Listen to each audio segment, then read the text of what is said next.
Hello everybody and welcome to the 2024 Sunway Sitges International Chess Festival. I'm International Master Lawrence Trent and I'm delighted to be back in Sitges, just a few kilometers away from the great city of Barcelona, and I'm going to be presenting this year's tournament for you. Today I'm on my own. I will be joined by some lovely guests as the tournament goes on. I'm absolutely delighted to be here. I've been to Sitges many times before, but as a player, this is the first time I'm actually commentating on the event, so a bit different. However, the event looks like it's going to be a cracker once again, with some of the best players in the world, some top grandmasters, and an incredible representation actually from so many countries, from the Faroe Islands to Chile. It's really an international tournament, and it's going to be a great couple of weeks. The first round is today. The first round has already begun. It's a classical tournament, so standard time control, hour and a half and so on. And in the first round, as you can always imagine, there are always a few technical things that we have to sort out. So tomorrow we're going to have a slightly more polished setup. But for today, you can see there a snapshot and an overhead camera of the playing hall. You can see a lot of the flags there, just an assortment of how many different nations are represented. And we've got some top class grandmasters as well to show you guys. And what I do remember from this particular tournament is that there is a large contingent of young Indian players. And it's a very special day, of course, for the country of India, because we saw earlier today that Gukesh has become the youngest ever world champion at the tender age of 18, smashing all the records set by Gary, Magnus, whoever else. After defeating Ding in what was actually a theoretically drawn position, Ding made a huge blunder. Gukesh is now world champion. And a lot of his compatriots and a lot of people that will be idolizing him and looking up to him as their role model will be playing in this tournament. Don't be surprised if we get some major upsets along the way. Let's talk a little then about the top players playing. Well, the top seed in the tournament is the extremely talented and creative grandmaster Kirill Alexienko. Now playing under the flag of Austria. Kirill, many of you will remember, qualified for the candidates and had a shot at actually qualifying for the World Championship title. He's top seed, and below him is the legendary Vasil Ivanchuk. Ivanchuk, as many of you will know, has been a top player for 30, 40 years. It's great to have Ivanchuk here. We have Jules Moussa, the talented Frenchman, also in the mix. And then we have some more talented players. We have Ting Ching Zhao and another very talented Frenchman from the island of Corsica, Marc-Andrea Marizzi.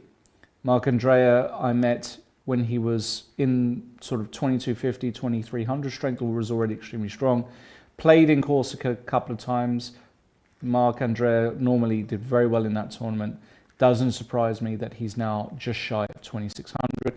We have Li Di from China as well, Gavrilesco, we have Ido Gorstein, and we have many, many more grandmasters here. So it's a really interesting field, and the games have kicked off. So what I'm going to do is I'm just going to go through them one by one. Now, we do have a slight delay today, but that's what we're going to work with. So don't worry too much about the positions that you see via the camera. It's the positions on the board that I'm going to be analyzing. And the first game we're going to be looking at is board one. It's Sebastian Laidorf against Kirill Alexienko. Now you can see there the rating disparity. Sebastian Laidorf rated 2063, Alexienko 2673, so a 600 plus rating difference. course, Alexienko, big favorite. However, we'll see, and it always happens in these big opens, that there's often a draw or even maybe an upset win in the first round, depending on who's playing. And the reason for that, of course, is that nowadays, let's say players in this region of 1900 to 2200 have got access to all of these wonderful tools and able to buy courses and lots of other material, so that the difference in the opening stage of the game is not as great. So what's going on in this position? Well, we can go back to the start, in fact. We had an English opening, I believe. So Sebastian playing the English. Okay, c4, e5, pretty standard. Anna Fianchetto, d6, bishop g2. And now they move bishop e7. So Alexienko playing a slightly offbeat line, but his idea is that he wants to be able to play the move f5. So he doesn't commit the knight to f6. Instead, he waits so that he can play what is effectively a reversed big clamp. That's the name of it, actually. It's a reversed big clamp.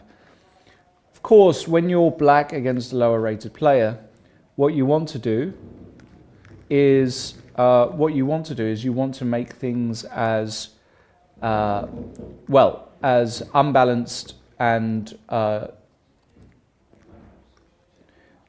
dynamic as possible. You don't want to go down a dry line that as black you might play against somebody nearer your rating range. Alexienko has got absolutely no other desire today than to win. I mean, not winning today is a disaster for Alexienko. So he plays something a bit more offbeat. So he plays the move f5, pawn to d3, fairly standard. The knight comes to f6. And now Sebastian plays the move e4. So he sets up what's called a Botvinnik structure. This is a very provocative move. A much more standard move here probably would just be to get the knight out. Totally fine. But you can play the move e4. This move is fine. Alexienko now plays c6. So he plays in true big clamp style. This is the way you would play with colors reversed. Knight g2, castles. White going to castle here. I think there's a very good chance that white castles here. No major talking points at the moment because nothing bad has happened. There's been no major errors by white.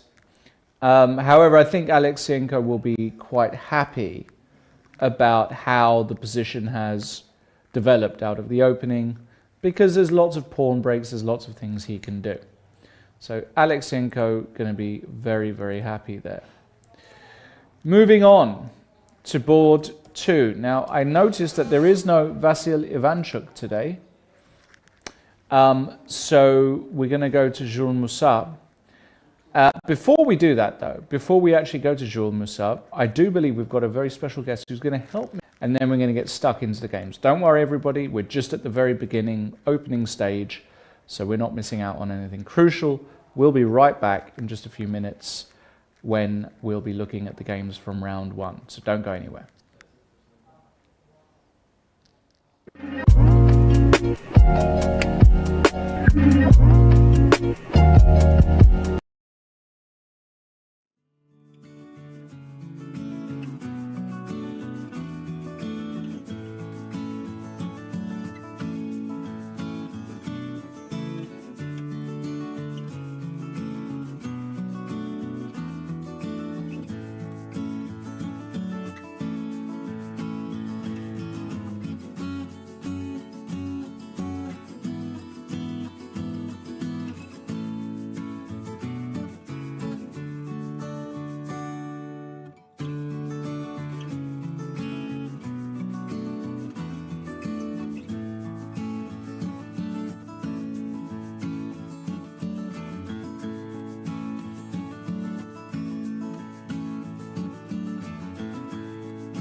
Hello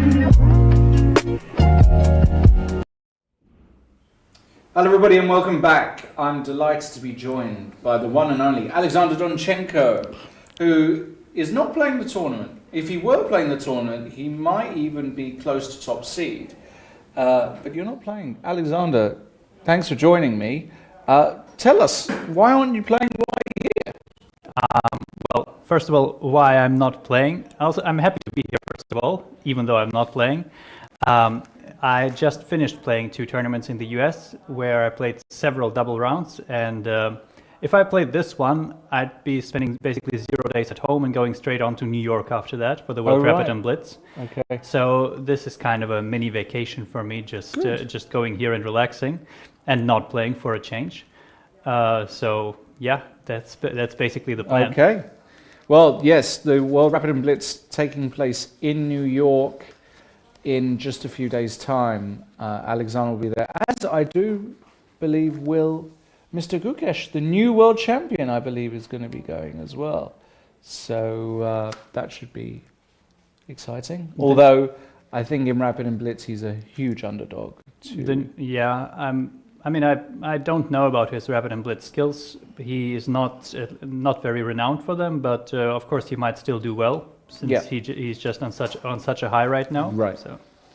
Riding the wave of confidence. Well, I'm glad you could be here, even though you're on holiday, Alexander, to help me dissect a few of these games, even if you're here just for a few minutes. I've already done the introduction. Obviously, some very well-known grandmasters all are playing here. Some young, exciting players as well. We're going on to board 2 now, and this is the game between Jules Moussard and Arman Sarkissian. And we're just going to go from the top here. Well, we've got a Queen's Gambit declined, very classical orthodox structure, and an early trade on d5, and bishop g5, bishop e7, some kind of Tartakova variation, which has been played. Yeah, it's basically the very, very standard setup for black so far.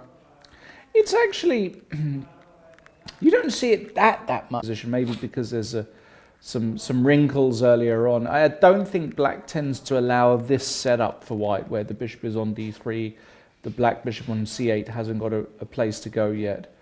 And there's also some early knight e4s that you see a lot. I think there are just many ways to play this. First of all, with or without h6. Yep. And there are also the, let's say, true professionals who play the bishop f5 line with where white gives black the double pawns on f6, f7. This position has also been played. In fact, I played it a week ago with white and messed up the opening quite badly and had to take a quick draw. So it has its own ideas for black, but it's usually not a very forcing line. So black usually plays it to get a game, not to kill the game out of the opening. Interesting. Well, we're not going to get the double pawns here. We have a very standard line. Jules develops his knight to e2, which is the normal way in these systems, because you want to potentially at some point think about f3 and e4. So c6, castles, and black does go for a quick knight e4, which we see a lot. Jules took on e7, this looks pretty standard, and now he takes on e4 with the bishop, which also looks correct, and d takes e4 is on the board. Now, I feel as though that knight e4 jump feels premature to me. That's because you have the engine running. No, it's not even because I have the engine running. It's just from experience, this feels premature. It is not the best version, and it's easy to see it by comparison. If you, instead of, let's say, short castle... for white, you mean? Yeah, for white. Here, h3, for example, is also a move. Just put h3 on the board. Knight bd7. Yes. And short castle. This is a, let's say, more common position where black can go knight e4. And if you take on e7, queen e7, bishop e4, de, this is basically the position from the game, but the point is black gets the knight to f6, he can avoid playing f5 and is much more solid in general. Yeah, I think that's the major difference, isn't it? Because in the game, what we see is, with this knight e4, as you said, after now, if white plays the move knight g3, which is the move we're expecting from Jules, you force black to protect the pawn on e4 with f5, and black has created a number of weaknesses. How you proceed after that is not completely clear. I think white has got a few ideas here. My first instinct would be to play probably for b4, b5 in a way. I'm not sure how. Rook b1 feels slow, but maybe just a3, honestly. It doesn't really matter. I think most moves are pretty good for white, and he also often has the idea to play d5. Of course, this is an idea even with the knight on d7 or f6, and if black has played f5, it probably is even stronger because the black king is getting weaker. Indeed. Okay, well, Jules, I believe, has not played knight g3 yet, but looks like a promising opening there for him. Moving on, we're going to move to board 3 now. We've got William Pecci. Don't know who William Pecci is, playing white against Jingyao Tin from Singapore. Or Ting Jingyao, which I think is probably the correct way to... More likely to be Tin Jingyao, but honestly, I'm not 100% on because this I think either. In Singapore, there's a lot of Chinese influence or descendants of people from the mainland, so pretty sure it's going to be Tin Jingyao. Do you know much about him as a player? I could say I wish I'd known more about him before I played against him a couple months ago in an open. He actually had me on the ropes some parts of the game, and in the end it was a draw. Right. But he's a very promising player. I think he had quite a good run at the World Cup last year. He made the 4th round or something, knocking out Mamedyarov, if I'm not mistaken. Right. So definitely a young, promising player. Well, let's go to the top. We're going to do this with a few of the boards today, and then probably we'll just join the games midway where they are. We have a King's Pawn opening, a Spanish, and an exchange Spanish. Now, we don't see this all too often nowadays. It's interesting. D6 castles, and the move Queen F6, which is, you know, in this position here, Alexander, as you know... Oh, that's my... excuse me, that's my microphone falling out. Apologies for that. Hopefully I'm still audible. I'll put that on here for the moment. Lots and lots of options here for black. Loads, actually. There are probably about 6 or 7 moves here, I would guess. Yes, I think the bigger problem is to find one that, in this context, cannot be cannot be sucked completely dry out of the opening. Correct. So a move like Bishop G4, which is a classic old line, if white really knows what he's doing, he can probably even force a very dry position. The usual line there is actually I think H3, H5, C3. Yes. And some Queen D3. Is that how it goes? Yeah, that's an old line. I think it's just a line that more or less forces black to try and take a draw. Or am I mixing something up? I might be mixing something up, no? You could be mixing something up. I can't remember because I haven't looked at this line for ages. But H3, H5 is a well-known line. The point being that if you take the bishop, you then take back, you are hitting the knight. So even though you're a piece down, the point is the white knight can't take here on account of Queen H4. And you're going to be mating because after F3, the very important G3 cutting out the escape square. So there are many moves here. Now the move that Tin Jingyao played is Queen F6. I quite like this move. I think it's totally fine. It looks a bit odd to bring the queen out, but the idea is that some Bishop G4s are going to be very useful sometimes. And also after the move D4, which is a move you can take, and if white goes Bishop G5, you can actually fling the queen over to D6. I remember seeing Fabiano play this. Is this not the game? Oh, is this the game? It could be the game. Let's have a look. It is the game. There you go. Spot on. And yeah, knight takes D4 and Bishop D7. And this is really a way for black to play for a win against a lower rated player. You've got the two bishops. You're going to try and castle queenside really fast. And, well, the position can get quite hairy quite quickly. White played knight c3, totally natural, and knight e7. Looks totally fine. And knight to f5, wowzers. Now that's an unexpected move. Now it could be book. It's unlikely though, right? Unlikely. You wouldn't spend a lot of time on this, and besides it looks like you're getting a Berlin structure where you're down a pawn. I mean, for something, but it's still a Berlin structure. Yeah? So something like, so I think it's black to move now. So something like queen takes queen looks pretty forced to me.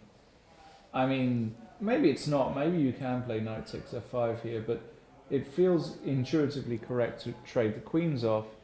And after rook a d1, there is a pawn to be won here, but it's maybe not straightforward, because if I take and take, rook fe1 check looks dangerous, but after bishop e6, the line kind of ends there. And that's a pawn. That's just a pawn, right? Yeah, it's, of course, white will have some compensation here, but in general, there's no need for such extreme measures like knight f5. Yeah, yeah, so knight f5, I think we can say, is probably a bit too ambitious from white's side. It doesn't feel right either to play this move. Lots of other moves in this position exist, but knight f5 is not one of them. So I think that's a good place for Tin Qingdiao. On board 4, we have Marc-Andrea Marizzi. Marc-Andrea, what do you know about this young grandmaster? I've played him many times by now, most recently in Biel. Oh, wow. The first time I played him, I think he was about 10 years old. Yes. But he is, I think, the most famous chess player from Corsica. That's right. And I'm not sure if he has any big successes in the recent months, but he's been steadily climbing towards 2600. I think he might have even crossed it already. Yeah. Mm-hmm. So I think he's 17, something like this. I think he's maybe 17 or 18, I would guess. Yeah, but in any case, still young enough to be considered a prodigy, and yes. I think he's might be well on his way to even higher spheres. Yes. Totally agreed. He's a very, very handy little player, and I got beaten up by him quite considerably over in Corsica. So he can play some chess. He's got shorter hair. I remember he had this big curly hair. He's cut his hair. Yeah. He's getting older, so... A whole different person now, yeah? Yeah. And he's playing against Shahar Rivlin, who is an Israeli player. And he, I don't know Shahar, but rated 2057. We have a Sicilian with a g6, so trying to get a dragon. But Marc-Andrea says, no thank you, I'm going to take on d4 with the queen. And after knight f6, play e5. Now this is some clever move order trickery here from Marc-Andrea. And probably Rivlin is already feeling a bit annoyed about things, because you're already under pressure here. He played knight c6, the bishop came to b5, totally standard, and he did take on e5. There was a trade on d8, and bishop to d2. Now, that is not the first move. It is probably a good move, though, or at least good enough to preserve initiative. Here again, I usually, when I find myself in an unfamiliar position, and I'm not sure how to evaluate it, I like to compare it to something I know. And here again, we can go back and look at a slightly different line. That is, try move 2 d6 and then d4 for white. CD, queen takes d4. Knight f6. Mm-hmm. And for example here, knight c... no, actually e5. e5 is the line, yes. Mm-hmm. Knight c6. Here, queen a4 is a more modern move, but bishop b5 exists. And in this context, black can go queen a5 and take on b5 by force, because all of these endgames with d takes e aren't really too great. And this line is actually pretty good for black. But this one tempo makes the difference that black cannot avoid taking on e5, and then he gets this weak pawn on c6, and we get basically what we get in the game. And I think this tempo is very significant here. Correct. Totally agree with you. Yeah, the extra tempo, the fact that white's got his knight on c3 here, meaning all of these queen a5 check lines don't work, is massive. And yeah, this move bishop d2 is very curious. Of course, the first move that comes to mind here is just to wallop that knight and then recapture your pawn, because you're hitting 2 pawns. But actually, after the move king e8, this pawn on c6 is actually immune on account of bishop b7, and black gets the pawn back and is doing more than fine. So that's why Marc-Andrea decided to play the move bishop d2 to preserve the initiative, as Alexander said. And I believe this is the position we have got to. So there's also a high chance he just still knows that bishop d2 is a good move, because he has 133 on the clock. Right, and we do have another move actually, the move king c7 here by Rivlin. The machine hated it, the white bar there indicating the evaluation. And that's probably because in this position white can take on c6 and take on e5. Now you really are hitting f7, and if you, let's say, protect it with bishop e6, I guess Marc-Andrea will either castle or put the bishop on f4, I'm not really sure. Probably just castles here. Yeah, the biggest issue for black is that his king will never be safe. It may not look like much in an endgame, but here the c3 knight or the e5 knight, they're coming to c5 or b4 even, and it's very hard to find a safe spot for the king. Bishop f4 is always in the air. Right now it didn't work because of knight h5, I believe, but it is always an idea to consider. Very unpleasant position for black. White has got harmony with the pieces, better structure. The sort of opening that you want to get is in the first round of these tournaments. We're going to move on to the next board, Lidi against playing black against Stéphane Legrand. And again, don't know much about the white player. Don't know much about Lidi actually. What do you know about him? That's a very good question. Is he your age? He looks like he's probably around your age. Honestly, I have the feeling that I played him somewhere, but I have played so many tournaments that I couldn't exactly tell you where. You've forgotten who you've played. I've forgotten because I play like 150 games a year, so I can't remember all of them. I know that he has been playing quite a few tournaments that I've played as well. Mm-hmm. So since I try to play the best tournaments that are available to me, I assume that means he has some experience playing high-level events, and we'll see how he does here. Indeed, and we've got a position. We're just going to take the position straight away rather than going. It was kind of Grunfeld. It was a Grunfeld, yeah. It was a Grunfeld of sorts, probably a Fianchetto Grunfeld, and we have a position here which looks very, very comfortable for black. The knight is on a5. It's going to come to c4. This bishop is very poorly placed. The black bishop is exerting its normal pressure here. The white rook is kind of pinned down to the defense of this pawn in some variations. Looks like the sort of Grunfeld as white that you really don't want to get. This is kind of the worst version. I think black's better here. Would you agree? I'm not sure if he's better already, but the biggest advantage for black is that even if he isn't better and white manages to trade down even more pieces, the structure will not disappear. It will still stay asymmetrical, and with the 2v1, let's say after some CD, the 2v1 on the queen side always gives him potential to play. I think this is more important because in general, if white doesn't do anything catastrophic, he won't be worse after the opening. Mm-hmm. But there's still potential to play here, which is the important thing when you're trying to win a game in round one. Couldn't agree more. I think black has got good prospects there.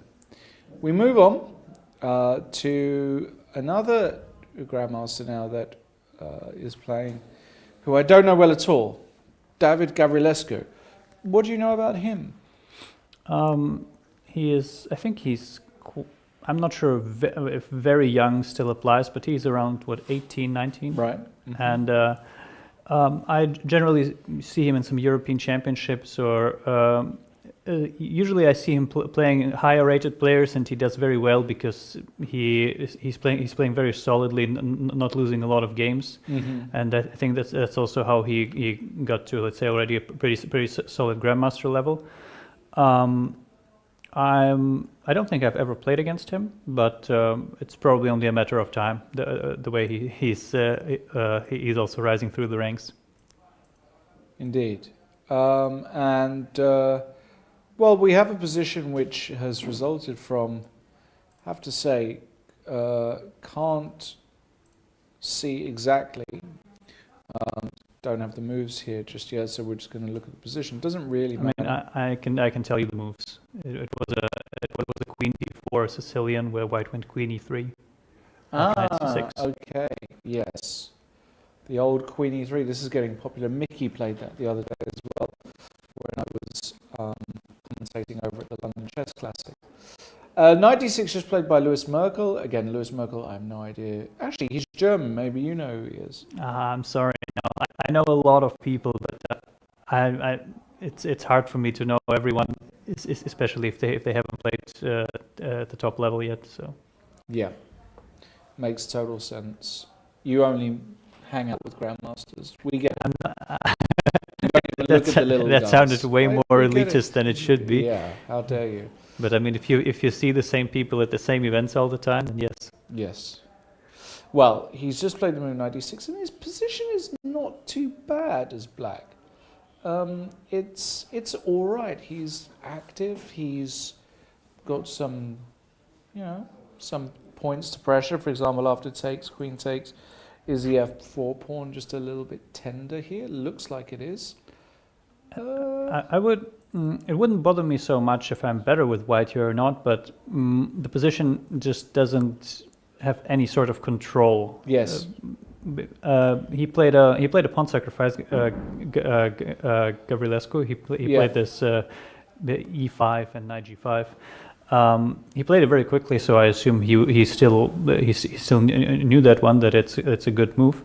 But here, of course, he's the much stronger player. He will probably find a way to win the game. But I generally wouldn't like to have this with white because I am forced to make critical decisions, and I can't just play certain moves by hand and hope that those will be better than my opponents. Here, every move will probably matter quite a lot. Yeah, I think that's an important point that you mentioned there, because in the first round of an open, you've played plenty of opens, and you've played, events like... Have you actually played here in Sitges before? I played here, I believe, in 2019, if I'm not mistaken. So just before COVID. Right? Yeah, should be. There is I think you have to be very smart in the first round, not just first round, maybe first 3 rounds as one of the top grandmasters. It's very easy to drop points if you're a bit sloppy, especially with the black pieces. You allow one of these guys to go down his favorite lines, and before you know it, you've got no chances, and people are good enough nowadays to take half points off you. Yeah, there's also the... you should also consider that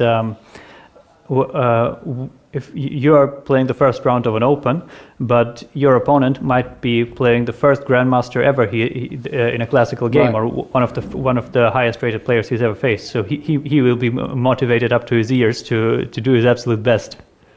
Absolutely valid point there. Yeah, and so we often see casualties in the first round of opens. Either draws being dropped, or even sometimes losses. Not even sometimes, it's quite often actually nowadays. think there's a big difference between nowadays and maybe 25, 30 years ago. You didn't really see it that much. In the first round of an Open, if a Grandmaster rated 2550 was playing a 2000 player, you really just, that Grandmaster just did win 98% of the time. And now it's just not like that at all. Now guys are just taking draws and things are more difficult. So you've got to be very selective with how you play. And I totally agree with Alexander. I really dislike Gavrilescu's general strategy. I also agree with Alexander that, you know, he'll probably find a way to win because that's what Grandmasters do. But why are we in this position here with White in round one? Why are we having to calculate and make things, you know, make our lives difficult? It's not the way I would play, not at all. And you can see there the player playing with black. Look, that's that must be Lewis Merkel. Very, very focused and involved in the game. So wouldn't surprise me at all if we see an upset, for example, in that one. We move on to another Grandmaster that I actually know almost nothing about, Ido Gorstin. What do you know about Ido Gorstin? I actually know nothing about him personally as well. I just saw him recently at the European Championship, and he was one of many relatively new young Israeli players who are up and coming with 2500. But I haven't seen him in many other events yet, so I can't say much. But from my experience, they're usually very well prepared, as is probably the case here as well, judging by the time. But apart from that, I haven't had much experience with him. Yeah, I don't know much about him either. I think that's him there in the champion sweater on camera right now. The position, he's playing black against, again, another 2000 relative player, Johan Fondra. Looks more like the sort of position I'd like to have with black in the first round. I know where this came from, this position, and he played very accurately and quickly throughout. It was an advanced Caro-Kann with h4 in bishop d3. Right. And White did not play the most critical line, so I just know that the position of about 2 moves ago is like minus 0.3 because I analyzed it still. So. Oh really? Yeah. Even up to here? Not up to here, no. But a couple moves ago, when I know that Rook d8 is the best move and it's already an edge for black. Right. And then you usually play with c5, and it's going to be quite unpleasant. And we have this position here, which, as you said, Alexander. For the moment, White is pawn up, but the pawn on c5 is dropping. Next move, for example, after queen e2, you can take on c5. I don't know which piece is correct to take on c5, but... It probably doesn't matter too much, but White has basically not achieved what he's aiming to do in this line, which is use the g5 square aggressively, because he put his bishop on b2, and it will not provide a lot of useful things to his position there. Mm-hmm. Yeah, I would agree. I think black is more than comfortable here, and this is where Grandmasters tend to show their strength. This is generally very, very pleasant, because even if White, for example, exchanges all the rooks, or even exchanges all the rooks and the queens, it will still be very, very unpleasant.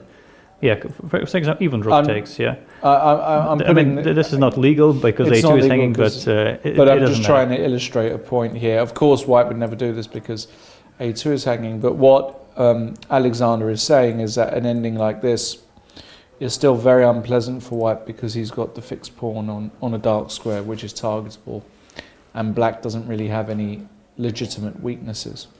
Yeah, this is why I always consider this line to be slightly risky for White strategically, but it is nevertheless very popular nowadays, because usually you get to play with knight, let's say knight d2, knight b3, and then bishop g5 or knight g5.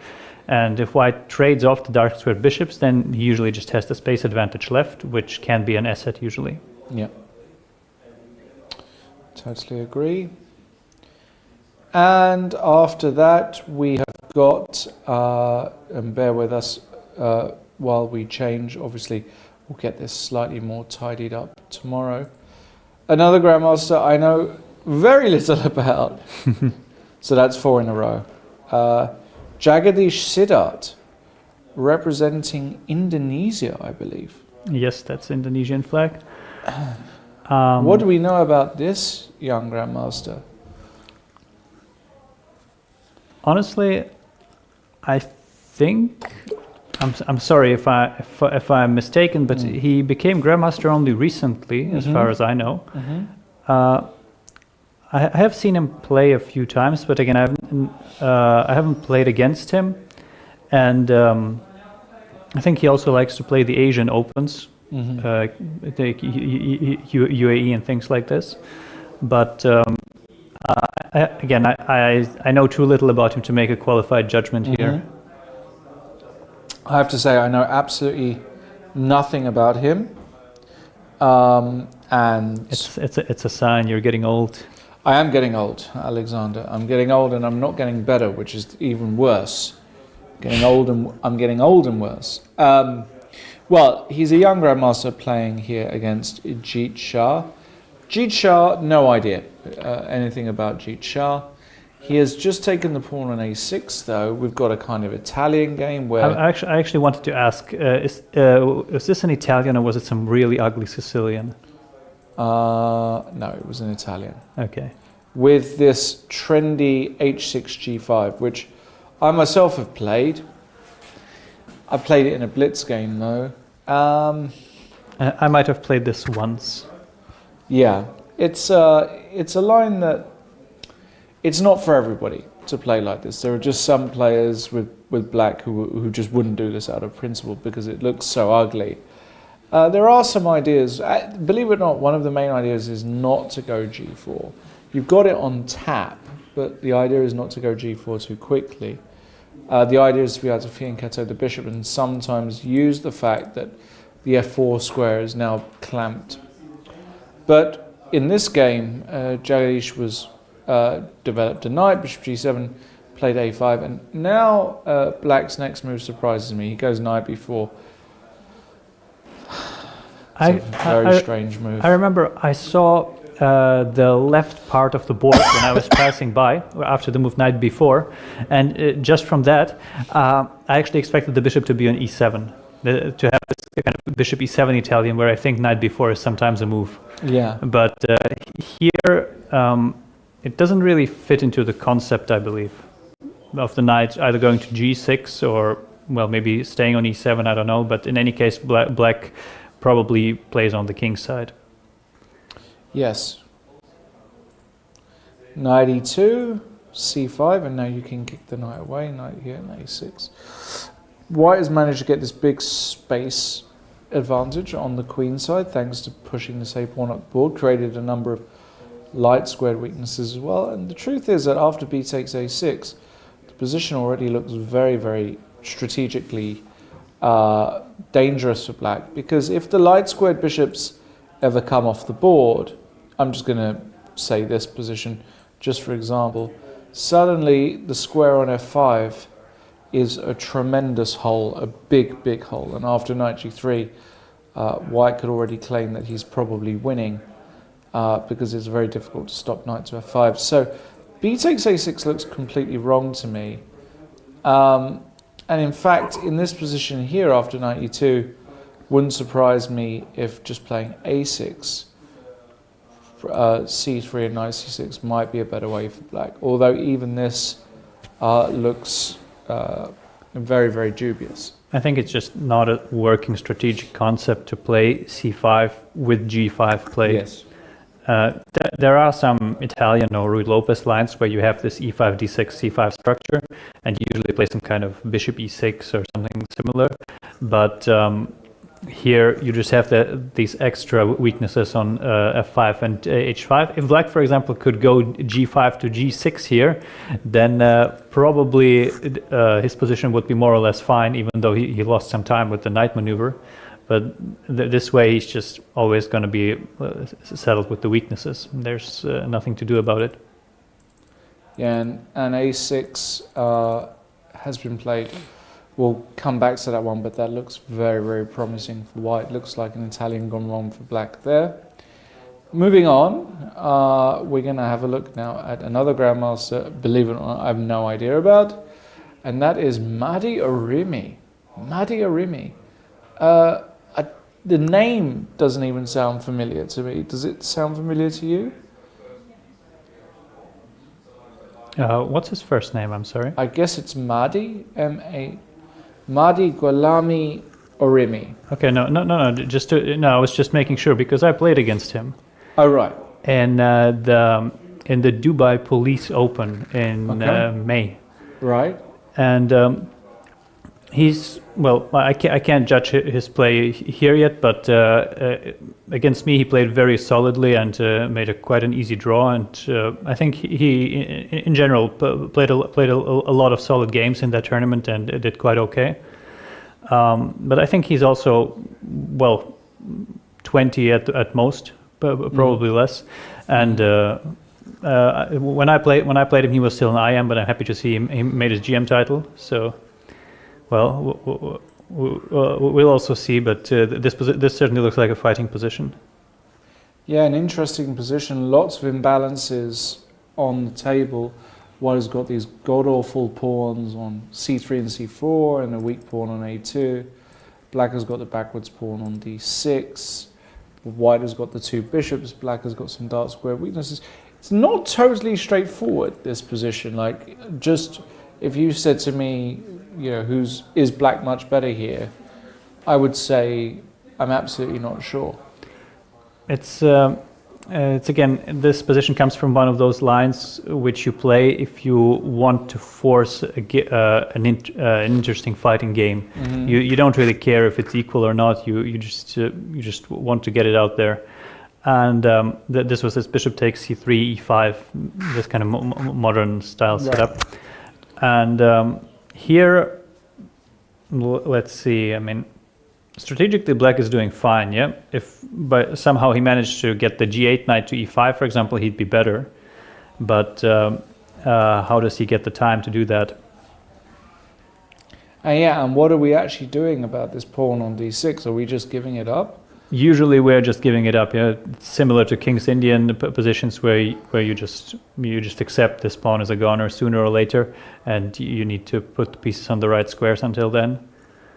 The other issue is we'd like to go knight f6, but instead of taking on d6, the move bishop g5 exists. I don't know if it's any good, because there is some trickery here, it seems, with the move knight takes e4, which is not obvious at all, by the way. Yeah, again, this is what I said. I would probably prefer a safer approach with black, because what if I have this position and knight f6, knight e4 is the only way to play? Yes. It probably isn't, but if it was the only way to obtain a decent position, then I would have to find it. It doesn't matter if my opponent is 2,000 or if he's 2,700. If I don't find it, he will have very straightforward moves to get a good position. But again, if he finds it, then kudos to him. He will probably have a very good chance of getting a fighting game and outplaying his opponent. Indeed. Now, very quickly, Alexander, the time control here, are you aware of it? No, I am in fact not aware of it because I have no reason to be. Yes. Right. Now, I'm trying to work out whether the time control is a straight one.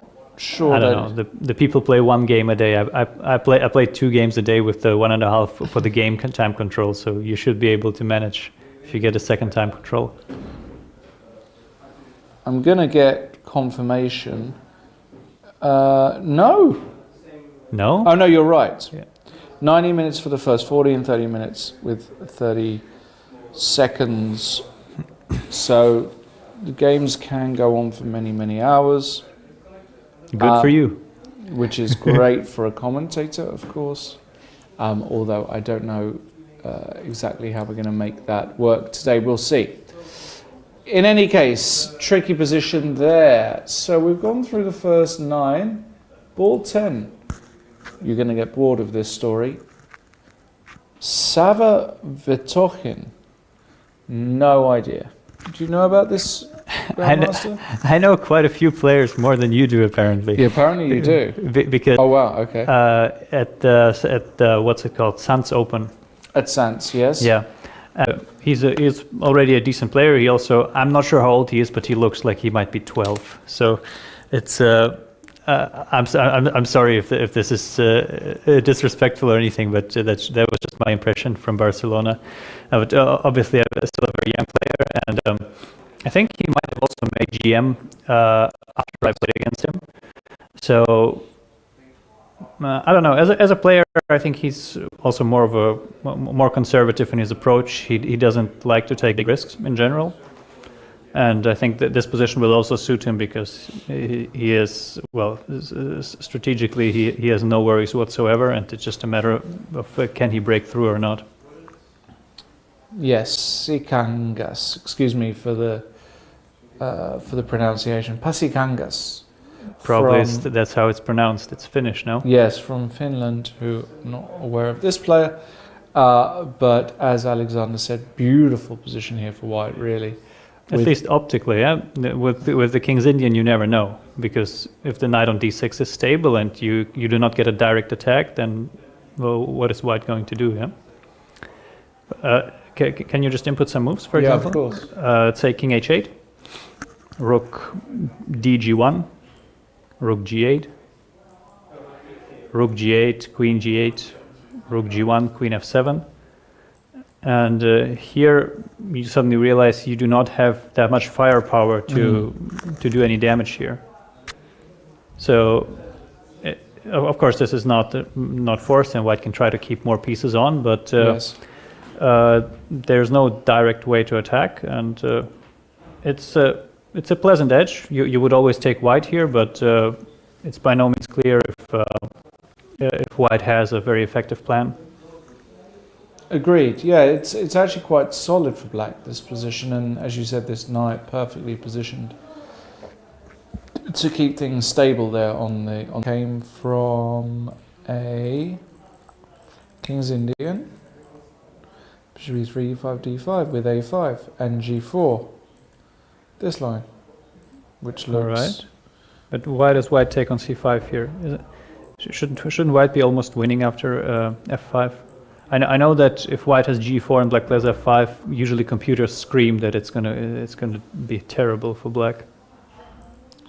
Well, let's see. Takes and castles. Exactly what said, and takes. And here he took. Okay, that's honestly a risky decision, I'd say. Well, yeah. So you prefer bishop f2 here? Yeah. Again, it keeps more potential for play, because if you take on c5. Every black player will always put the knight on d6, play king h8, play rook g8, and there's no room for error. Yeah, I tend to agree with you. I think you should be playing bishop f2 here all day. So I think that this is quite a big decision here. But okay, he should still be better. But let's see, we're getting some arrows here saying bad move. Bishop f6 was not approved by the machine, and bishop takes c8 apparently not approved. Okay, these are really nice dynamic ideas. Yeah, bishop e6. This is a really nice idea. So you're giving the check, and you're saying if you take me, I take back, and now suddenly I've got access to the d5 square for my knight. Yeah. You would think if black gets the moves to do it, then the e6 pawn will just be collected, but somehow in these types of positions he usually doesn't get the free moves to do so, and that's why it's always a very serious idea. Also in other structures with a knight to go to g5 and then to e6, also forcing bishop e6. This pawn on e6, it's just a thorn right inside the black position, and it takes so much time to get it out. Yeah, I like this. So bishop takes c8, which is the move played, perhaps not as critical, and after rook takes c8, knight h3. Do we actually have, we don't have king I think h8. these are just our moves. Yes. Well, White still has got something to work with, but maybe it's not as much as you'd hope for. Moving on, board 11, we're just going through all the boards here. Paul Veltin playing black against a Welshman, Alex Freeland, who I don't know. Do you know what I associate Paul Veltin with? No. The very first French team championship that I played in 2015, I believe, he scored a GM norm by, if I'm not mistaken, playing all his games with black. Oh, wow. And there was a serious discussion if this norm can count because of this of this color distribution. Obviously, it is a handicap, but nevertheless, he might also usually just take all the black games in the team events. So probably a very popular player there. Reminds me of Matthew Sadler. He retired when I started playing. Yes, right about then. He did, but he had a famous Olympiad appearance where I think he won the gold medal and played something like 7 or 8 out of 8 blacks or 8 out of 9 and scored something ridiculous. So some players, they like playing black. What's going on in the position? Well, Freeland's position looks a bit loose to me as white. It might not be the end of days, but intuitively it feels as though black should be doing very, very well with some precise moves. The question is, though, what are these precise moves? Because you always have to be careful if you go for something like queen takes c3. That might backfire. Yeah, my first instinct is not to play that move at all, because after bishop b2, the queen has to go away probably to c5. Bishop d4 gets another move, and the initiative just plays itself. And rook a c1 preventing c5. And suddenly the bishops have been transformed, and white has got a rook into the center, and this is not what you want. I think the black dream scenario would be to put pieces on e4 or c4 in the initial position instead of taking on c3. The question is how to do that, and I'm not entirely sure. You need to find a good square for the queen. Yeah, agreed. Ideally one after which e4 is not a serious option. Yes. Okay, so I don't know, a queen move here, queen d6, something like this, yeah. And we're never worried about the mass trade on b5 because there's always a knight takes c3 at the end for black. So yeah, these positions are a little bit strange. Somehow both sides sometimes want to give up pawns, but it's more about who gets the more active pieces here. It's it can quickly swing honestly either way. It can, under normal circumstances, I would say, but you tend to feel something like Alex Freeland at his level might have difficulty really mixing it up with Veltin today. Let's see. Well, in fact, I think what we might do is we've gone through the first 10 boards, is take a small break, actually, as we've been here an hour. So, all the games still in progress from the top boards of this year's Sunway Sitges International Chess Festival, and we'll be back in a few minutes to see how things are developed on the top boards. So don't go anywhere, and see you in a few.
Hello everybody and welcome back to round one of this year's Sunway Sitges International Chess Festival, live from the seaside resort just off of Barcelona here in Sitges.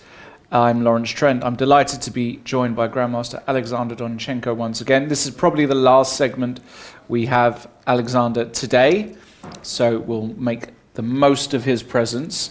Alexander, we're just going to get stuck in straight with the games. We'll go straight to board one, where we have got the game between Sebastian Laidorf and Kirill Alexienko. How friendly are you with Kirill Alexienko? Do you have some sort of a relationship or?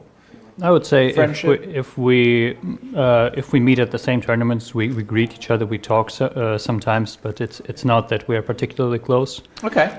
I think it also has to do with him playing almost exclusively in Spain for the last, well, for the last years, honestly, as far as I can tell. Yeah, I wouldn't say we're very close, but we are acquainted. Well, Kirill now it looks like that he's playing for Austria. Is that correct? That's correct. He switched federations not too long ago, but he hasn't played there yet. He also hasn't played at the Olympiad for Austria. Okay. So he's switched federations, as have many, because of obvious reasons, on an international level.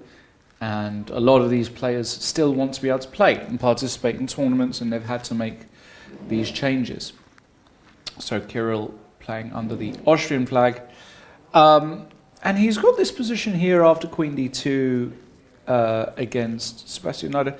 And you have to say, although I don't think Kirill is going to be unhappy here, White is doing just about all right, isn't he? He's got his pieces out, he's got his rooks connected. Okay, the bishop on G2 is not the happiest bishop, but at the same time, there are D4 breaks that exist, and I don't know, it looks all right to White. It is perfectly all right, and I think this is what White can almost always do in these kind of structures where Black plays F5. He can just not commit to anything rash like EF or similar and just play a very solid game. He doesn't really have any weaknesses except for D4, which cannot be utilized. So it's very hard to force White out of his shell in a way, especially if he doesn't want to move out of it. So I think this one is at least going to last a while here, and Kirill needs to find a way to create some more ideas, because it is strategically not easy to say what to do. Probably he has to, in the sense of playing for a win, prepare D5 under ideal circumstances where White cannot exchange everything without any kind of concession. But it's not trivial to do, especially since the whole knight A6, C7 maneuver is probably geared towards playing D5, so White also knows what's coming. Yeah, and if he goes D5 immediately, you can trade one time and go D4 yourself, and we get one of those classic four-pawn tense centers. But it looks as though, on this occasion, that this is working out for White. The knight on C7 would much rather be on C6 here. This looks very good for White. I mean... Yeah, it also looks like a position where it's not so easy to make a mistake or to outplay anyone basically who doesn't blunder anything straight up. So that's why I think Kirill will not go D5. Yes, I agree. There's no way he's going to go D5 here. Ideally, I would like to go Rook D8, but that probably just hangs the A7 pawn. So he needs some kind of useful waiting move. You could always play a generic King H8 type of move, but I'm not sure if it actually does anything here. Queen G6 or King H8 or something like along those lines. Yeah, and again, another move you would like to play is Queen H5, but it probably runs into EF, and you cannot recapture with the bishop because of G4 question mark. Yeah, I wasn't completely sure, but yeah, there's no sacrifices, and it's a kind of position where he can probably use his time advantage and come up with ideas that keep the game tense, because this is the most important thing to do here. Yeah, and you saw him, if you've been watching the video cameras, his head was in his hands. He's not that happy here, Kirill. He's not panicking, don't get me wrong. this is not a moment to panic, because when you're playing somebody 610 points lower rated than you, you don't panic in a position like this. But you can start getting a bit annoyed because you look at lines like d5 or other such lines, and it can lead to mass simplifications, and your opponent doesn't have to be a very, very strong player to figure out the way forward. So this is an annoying position for black, I would say, somehow. Yeah, you still have a lot of work to be done here, and it's not even trivial to see what is to be done, because this is one of those cases where objective play might not be the best, because objectively d5 will equalize, and it will solve all of black's problems. If you're playing in an elite event, you will go for it, and you'll be very happy. But here you might just try to skirt on the edges of what is acceptable and try to find a trickier approach. Totally agree. Let's move on to the second board, which is Jules Moussa against Arman Sarkisian. And, well, I mean, looking at this straight up, doesn't look like much for white whatsoever here. Absolutely. Honestly, I'm surprised. How did he get the... what did you do in the last couple of moves? I mean, we can just scoot it back a little bit. We saw it around about here after bishop takes e4, d takes e4. We said knight g3, but Jules went for d5 immediately. Takes and queen takes. The knight came to d7, and yeah, it's a common idea as well. Yeah, but here he looks like he should keep some pressure, but bishop e6 was probably a very clever move by black here. The idea being after takes, you can't take the pawn on b7 because you're going to get hit by. I'm surprised he took, honestly, a rook because b8. This kind of knight versus bishop imbalance is exactly the kind of thing where you would later on try to gain some advantage from.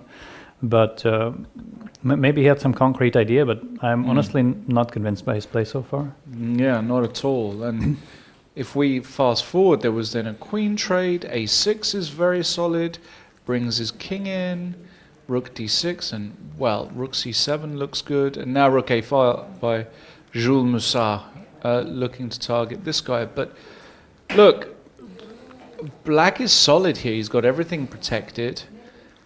If this rook ever comes to d4, you can bring this rook to e7. Now, this is the sort of position, however, where you do see grandmasters win and outplay their opponents. However,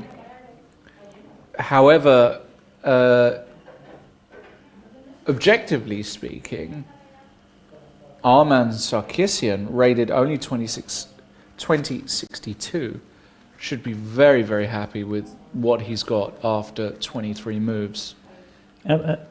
Absolutely, and even if he doesn't at some point defend the pawn passively, this good pawn structure on the queen side gives him potential to maybe swing the rook over if the rook leaves d6, some of the rook c6, rook b6 ideas, or I don't know, it's as long as he keeps the rooks on the board and doesn't drop the e4 pawn, this is going to be very, very hard to win. Absolutely. I mean, to be honest, I would only give Jules... How many times is he going to win this out of 10? Would you say 3? No, I mean, here in this situation, in the first round of an Open, he will win this much more often. Do you think it'll be more than 5? Yes, he is still, I would say, more the favorite to win than it's likely that he draws. He also knows these positions very well. He knows how to grind them to infinity. And yes. I have won much more drawn positions several times. It's just about believing that it is possible and asking even very simple questions. So you would estimate his chances here of winning at 70 or 80%, something like that? Yes, I would say so. He didn't really hurt his chances that much, but he will play a long game, and he will have to stay focused throughout to not let black equalize completely, that there is no play left. Because here there are not so many resources left for white. Totally agree. Let's see how Jules Moussa works that position. We move on to board number 3, and we've got William Pecci against Tin Yao, and you could see the bar just blaze down there, meaning that black has got a winning position. And yeah, it doesn't take long to work out that this is completely hopeless for white. You can take on h3, you can take on c2, you can bring a rook in, just doing a quick pawn count. He's already down 1 and he's going to be down at least 2.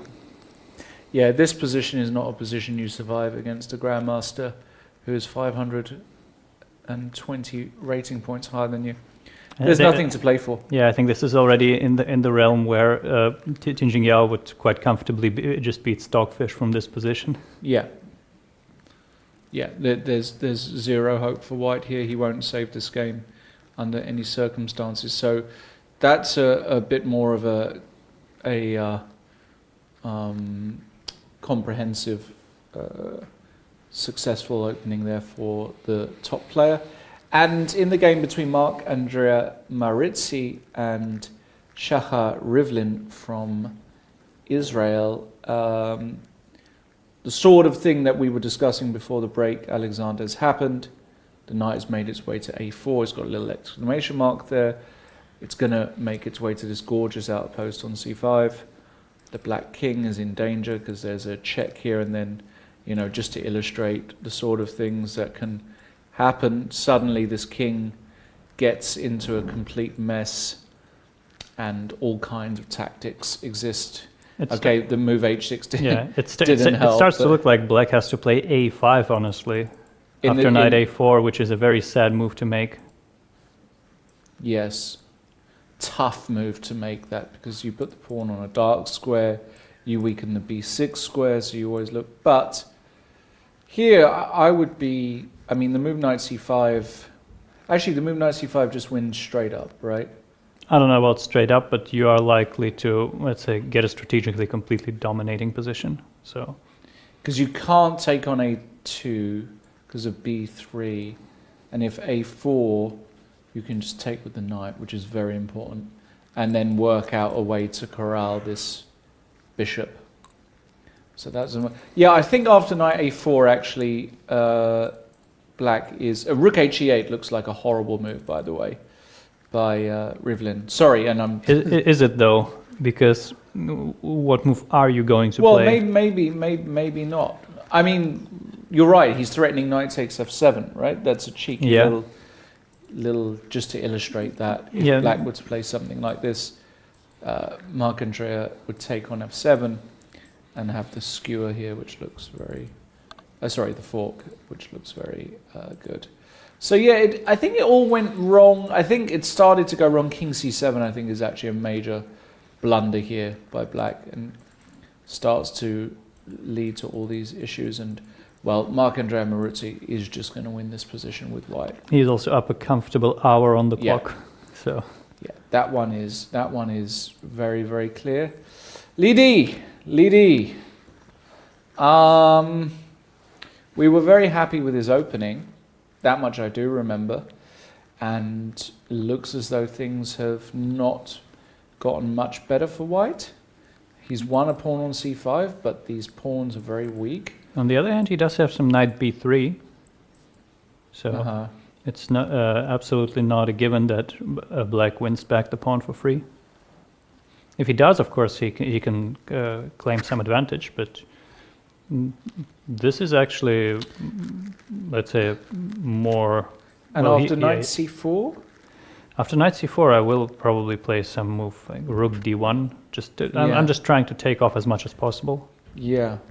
And then we might get some sort of forced line like this, where white's pawns look disgusting, but he is pawn up. And also, this disgusting structure is usually very good for defensive purposes.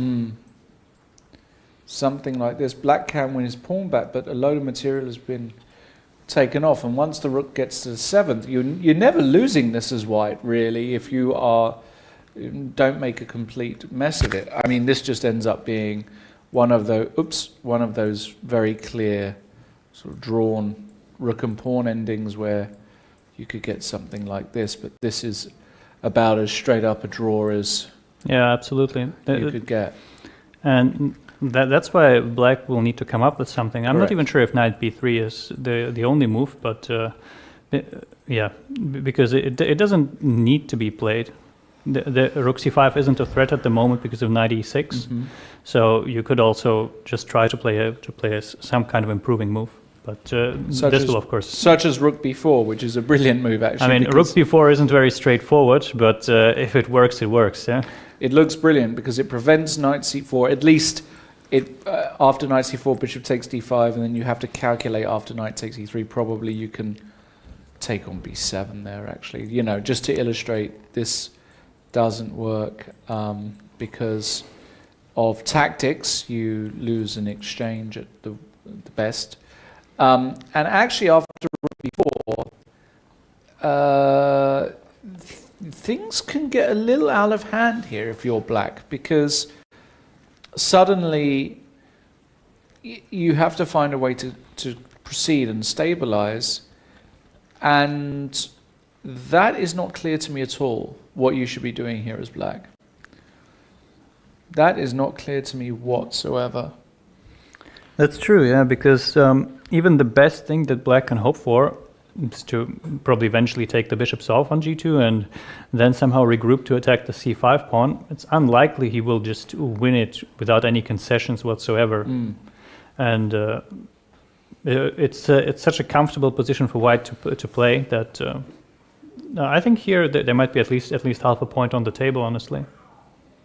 Do you think he holds this then? It's hard for me to say that he holds this when he is better. But right. I'd say there's a high chance that he will not lose the endgame if the game continues like this. Right. Because, again, this structure allowing dc5, it doesn't look pretty for white, but it's hard to break down concretely. Fair enough. Nicely put. Okay, so already we're starting to see some opportunities. Now, this was a game on board number 6 between Gavrilescu and Merkel. That's Louis, not Angela. Although I did hear that she's a big fan of the Grunfeld. But that's just rumors floating around the Berlin art scene. In any case, we've got a position here with David Gavrilescu. And the truth is that, yes, he's put a bishop on g4. My spidey senses are still telling me that black should be okay. We should do a count though first. So black is up 1 at the moment. Yes. But he has 2 pawns hanging. Yes.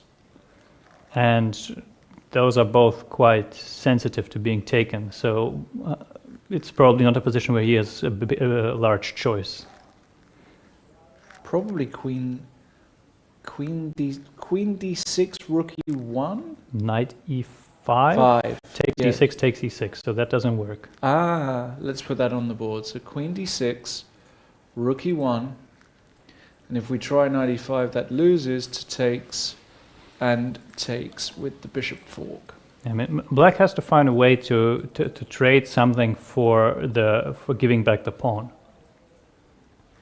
Queen d6 is still the most Queen reasonable. d6, I think, is actually forced, isn't it? It doesn't look like there's another move here. At least it's humanly forced, yeah? For a computer it might not be, but it's the single most sensible move. Rook e1 is also makes a lot of sense. Yeah, and now I would like to somehow trade something. I'm not sure what, though. There's, for example, the passive knight d8, but I think that might be giving white too much freedom because he can again take on e6. Oh, he can take on e6 with the rook. Yeah. How about that as a tactic? And suddenly it all collapses. So he has some pressure. There are certainly defensive moves, but they're not trivial. And if you play a move like king g7, allowing rook takes e6, and then queen to f4, this reminds me of the Ding game. The game 13, yeah? Yeah, because it is possible to play like this, but it needs to be worked out, and this is not straightforward at all. No. Yeah, this is where somebody of Louis Merkel's strength can make a small hash of things. It wouldn't surprise me that after bishop g4, if things started to go very wrong for black, But this is a position again where were David Gavrilescu playing somebody of a similar strength, you would actually be quite hopeful that black could find a way to get something and stabilize. But we will see. Fondrat against Gorstein, and this position here... This looks tactically finished. Looks finished. Because there's a knight d1 check. Yep. Yes, this looks like it's actually game over. You're attacking the bishop here. At the moment, white has got 2 pieces for a rook. The problem is you can't defend the bishop because that runs into a lovely little tactic fork where black would simply be an exchange up for no compensation. And it looks as though you can't actually do anything. If you move the bishop here, you're going to run into rook takes d2, check, and this rook and pawn ending is totally losing. Rook a3. Yeah, you have to go rook a3, which is a disgusting move to play. But you're a pawn down, and black can now rush his king in, and you don't save this against a strong grandmaster. So actually, after this rook d3, this might already be the end of the game. Wouldn't surprise me if this ended very, very fast, because I actually don't see a move here. If you go bishop b4, you run into more forks. Yes. Besides, it's not like black has sacrificed a whole lot. So even if white stays alive somehow, material is basically equal at the moment already, and the initiative still counts. Yeah, so, that one is not going to be saved by Johan Fondrat. Going over to Jagadish Siddharth against Jeet Shah. Honestly, this position looks less tragic than the one we saw before, but it might not make much of a difference. Black looks in trouble to me. But before that he was completely busted with queens still on, and now he might be completely busted without the queens on. So at least that aspect has improved. That's true. White has just played h4, attacking this structure. You can't take, because after knight takes h4, well, you can take, but once a knight lands on f5, it's just really tragic. Also, white has got consistent pressure here. This pawn is weak. Black would just be left with all these isolated pawns. Truly horrible. Yeah, I think that there's no way this this game will not end with a white win, but let's say it is possible to prolong it and put up some defense here. I guess the most natural move for a human would be g4. I guess that's the move that's going to be played. And now I would expect white to play knight h2 or knight d2, probably knight to d2, to then be able to maneuver the knight to c4, and then this knight is going to come to f5. And this is basically the dream. I mean, you don't get a better setup as white ever in these structures. That's true, yeah? Yeah. You could probably give black a pawn for free, and white would still be overwhelmingly better. Yes. Yes, for example, if there was a pawn on d6, white would still be probably close to winning here. Strategically, there's no way to stop the knights finding optimal outposts. Yeah, it's just not defend. You can't defend this against a strong grandmaster. So again, I'm already chalking that one as a win. Your boy Madi Orimi. Wait a second. What? That is. Hold on a second here. That is some imbalance. Let's see. That is 1, 2, 3, 4. Huge imbalance. That is a rook and 3 pawns against 2 knights. Yeah, I mean optically, when I just look at this position here, I think black is in real big trouble. He should be, yeah, because winning back pawns on c4 will not make his life easier. And the worst part about it is that the knights have no squares, no stable squares. If, for instance, let's say you remove the h7 and f2 pawns, yeah, something along those lines, you would get the e5 square suddenly, and it's not a done deal. But here, white's pawns are just so mobile. You just play f4, you play e5, you play f5, and it's very hard to do something against it, because bishop takes c4 will win back a pawn, but in these kind of race type positions, not straight up pawn race, but still both sides are going to play on their sides of the board. The rook is probably just not inferior to two knights at all. Yeah, totally agree. In fact, this could be an upset. Now, who is playing white? Well, it's a local player. I say local, he's Spanish. Javier Francisco Fernandez Fuentes. You're on thin ice there calling him local. Well, yeah, I mean, this is where I'm going to get in trouble. This is not a politics stream, however, guys. He's got a Spanish flag. Let's not go there. He's Spanish. Very, very tricky position for the Grandmaster, who decides to go knight d6. Now, whoa. The bar has shot up. I mean, the bar has just woken up. It was probably the same before the move as well. Yeah, the bar has woken up in a big way, though. And now, after knight d6, yes, the knight is attacking some pawns, but you can just kick this knight. And the point is that if you take on c4, you put yourself in a very awkward pin. You can now, for example, play the move. I mean, everybody plays the move f4 here if you're a human. I just don't see another move. Probably is, and there's still no blockade inside. No. You could get the c4 knight to f5 or something. You could work some magic, but it's just it's unlikely to happen. Yeah, and if the queen gets out the way, you insta-snap that knight off and just budge the rook up to... You can put it on e1, but I guess most human players would leave it on f2 here, just because...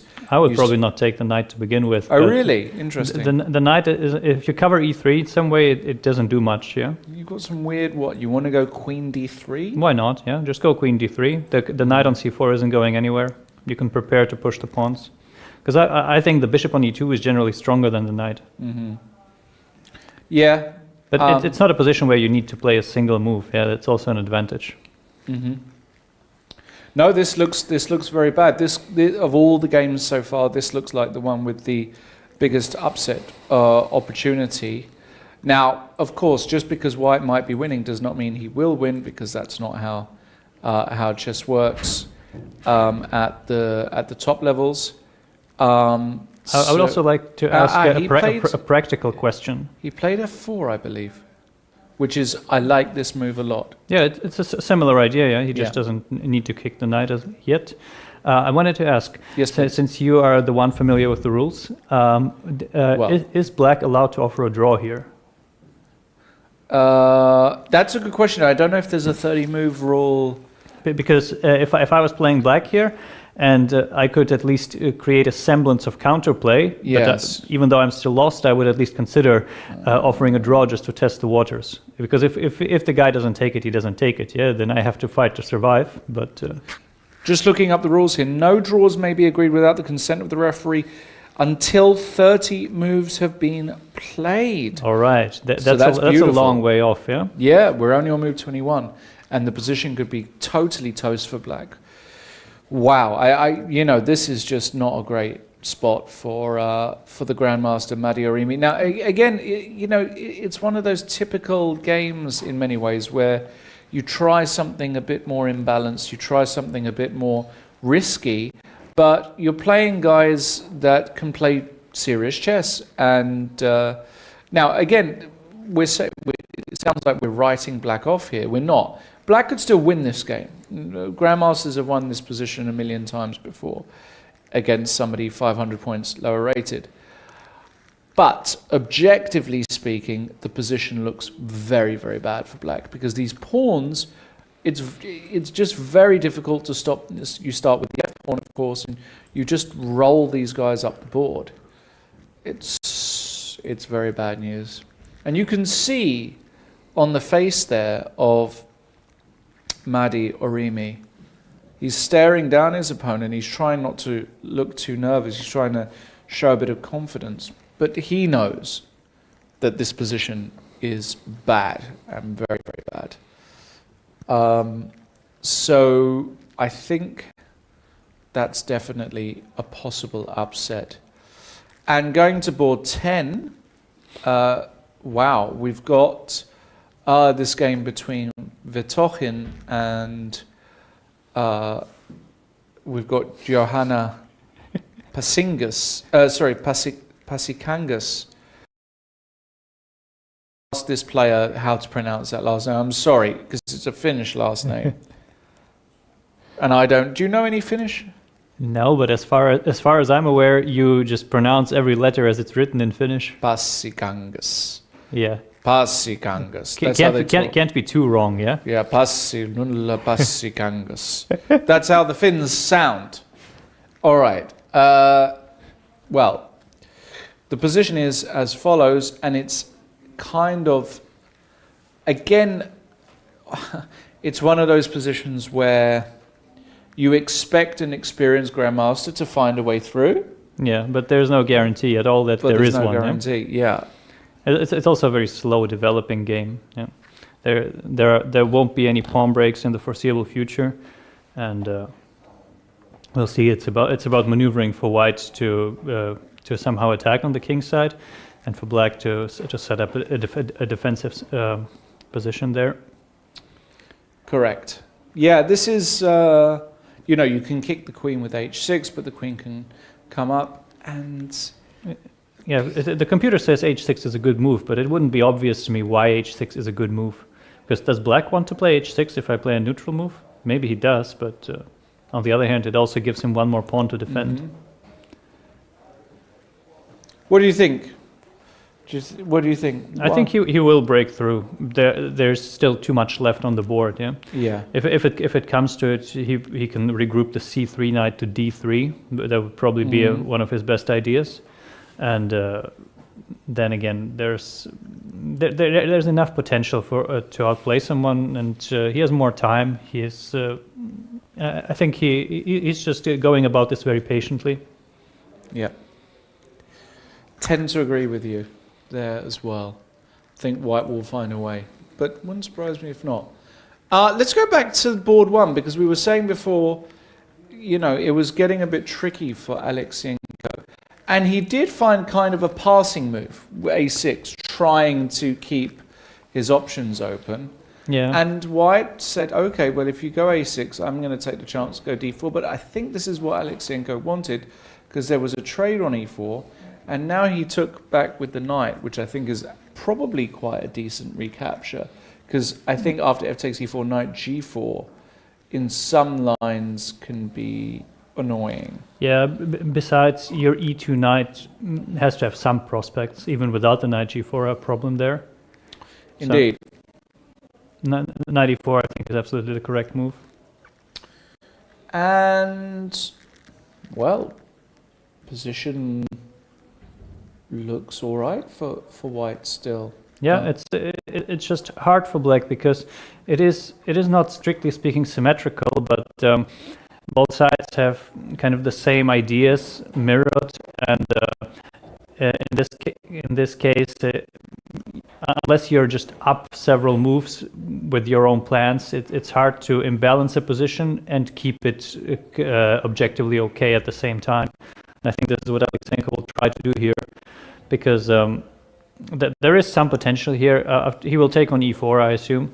F takes e4, and then he will maybe queen h5, maybe some other move. But in any case, here white has some possible decisions to make. He can play d5, but d5 is a committal move. I think Alexienko would like to see that.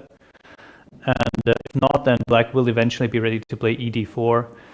So I think a6, it's definitely not the best move objectively, but it provoked white to go d4. He doesn't need to go d4. No. He can also just play rook a d1. Yes, some absolutely neutral move, and ask Alexienko what does he want to do.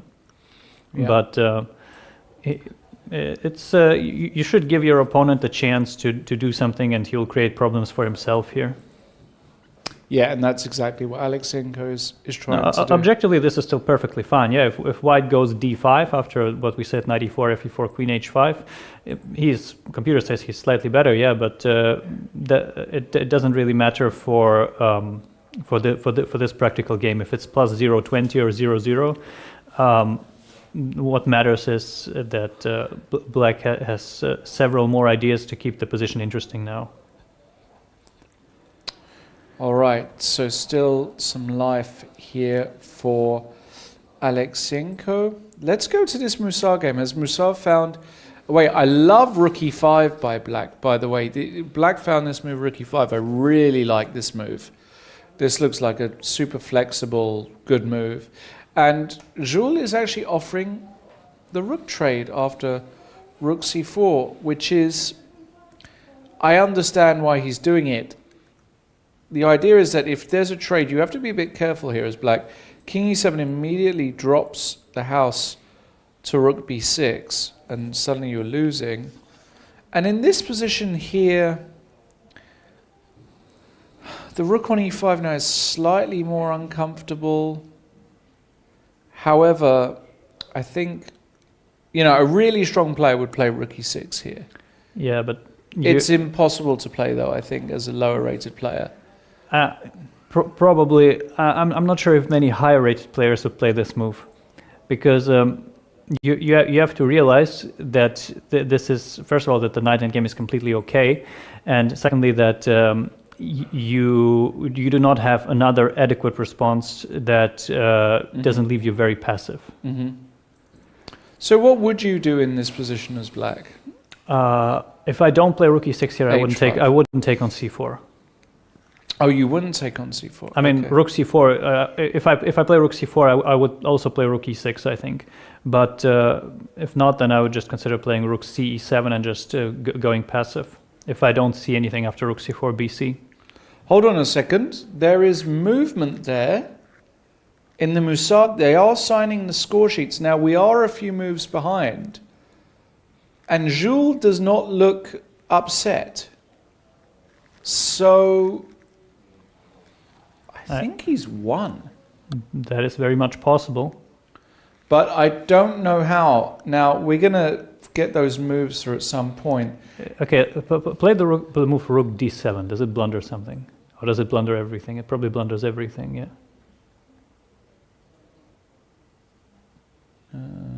Well, I'm just thinking, how could the game end soon here? I'm not sure it's rook. I don't know. But I feel as though Sarkisian has just made a one-mover, basically.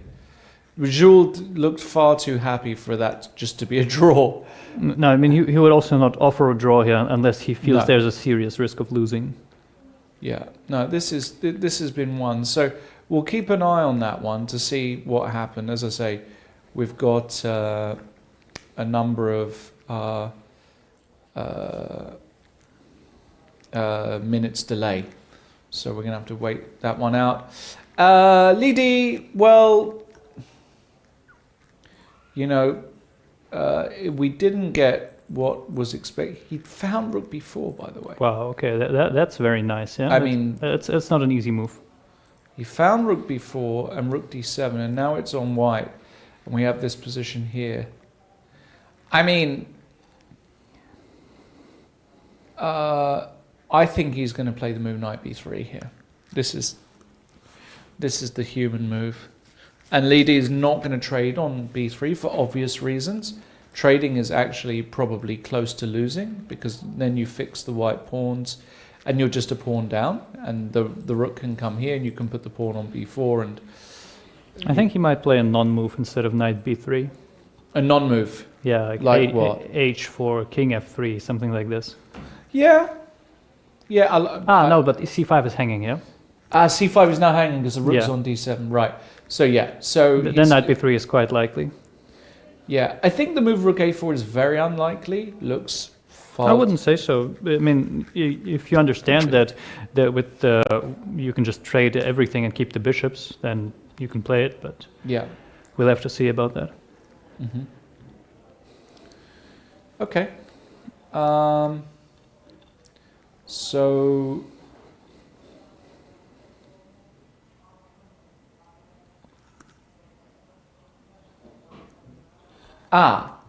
The Musar blunder is clear. After rook c4, black played rook e to e7, which was a huge blunder, because after rook d8 check, you start to lose material. This is a very sad ending for Sarkisian, who played a very nice game. the point is that you're blundering e4. So if knight e8, you can take on e4. And if rook e8, the same thing. You can take on c7 and then take on b7. So a massive blunder here. And again, this is the difference, right? A move like this is the thing that separates these kind of level of players. And well, that's how Musa. There was no way that that was going to be anything but a Musa win after such a blunder. This is completely winning for white. He's just an exchange up. You can take with the rook. Black is going to try bishop h6 because that's what you do in this position. But white just plays f4 and there's but nothing. After f4, this is a beautiful resource because of the knight fork. Marc-Andrea Maurizi is going to win any second now. And who else have we got? Gavrilescu has played the line we looked at. So again, the difficulty of defense. Merkel played knight d8 takes, and now the fantastic rook takes e6 shot by Gavrilescu, not missed, of course. Point being, if knight takes rook, you recapture the knight with additional material. Yeah, this position is going to collapse now because d6 cannot be defended. Yes, and the point is that you can't go here because check. And if you go something like knight f7, then you can at the very least go take on g6, but you can also play rook e7. It's all winning. Anything is winning. Yeah, basically it is. Gavrilescu will win this game, so that looks very good for him. And I'm telling you, it's this is the game. Now, whoa, we've had major movement here. So when f4, bishop takes c4, he took on c4, makes sense, e5, and now the move queen e4. I probably would try to avoid queen trade with black, not just for objective reasons, but also because you know you're lost whether you trade queens or not, but with queens you might have more chances. Here I feel that this is a very serious chance now that white will just win this game straight up before anything else happens. So now you just need a bit of care with white. But actually it's totally over. Rook e1 is very easy because after knight takes e3, you go e6 and you can't prevent e7, e8. Yeah, and if you take on e6, then the rook always wins every race against the knight. There's something like this. Looks like it's dangerous with the 3 pawns, but... Yeah, but as long as you play f5, the king is cut off. There's no way. Some rook here, probably. And that's it. Nothing to say. The pawn just runs away. Yeah, if he finds that, I think it's just game over. Rook e1 is a really findable move for somebody of Fuentes' level. It's also far from the only move. Yeah, you can also even just play f5, yeah. Right? f5, knight takes c3. Now, this is where you have to be a little bit careful. You don't want to get your pawns blockaded. But again, e6, threatening e7 looks unbelievable. And if knight d5, I think you can go... No, you just play it slow, but what you just go g4, right? Yeah, what you have to avoid is if instead of e6, if you play f6, yeah, and then knight e6, yeah, f7, knight f8, and suddenly black has it all under control with king d8, king e7, and this might turn around very quickly. That's why you have to always be careful against such a blockade. Yeah, this is really important. I think he played f5. Did he right? play f5? It yeah, looks like he played f5. Oh, it's a good move, yeah. I think a top player would have played rook e1 there. I think that's a very straightforward win because rook e1, knight takes e3 is the only move that exists, and then e6 and e7 is... It's very easy to calculate, but yes. Let's say he has spoiled nothing so far. He will just need to find another clear win at a later point.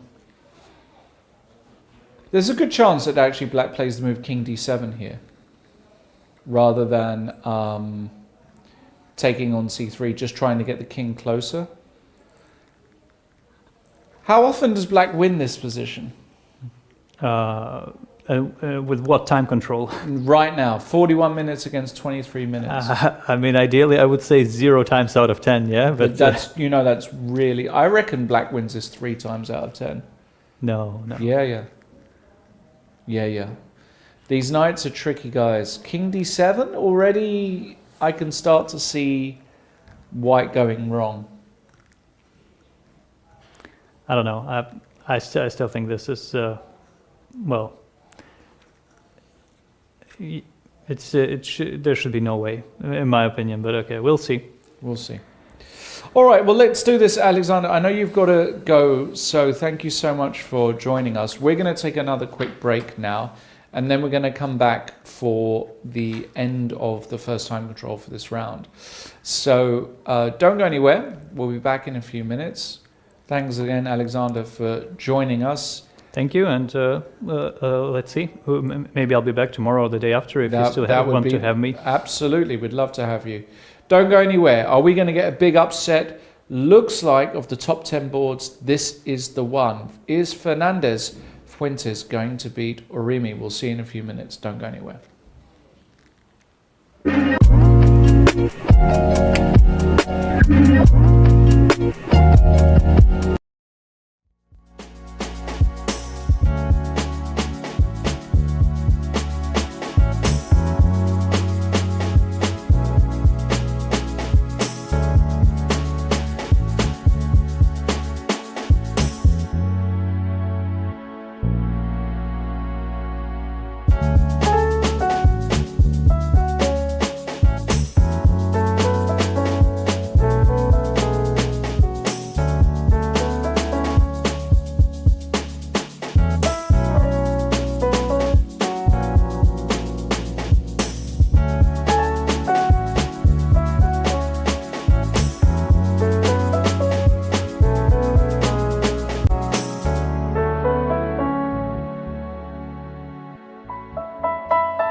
Hello everybody and welcome back to round one of the Sunway Sitges 2024 International Chess Festival. We've been going through, you can see on the camera there, a number of empty boards. That's because we have had a number of results.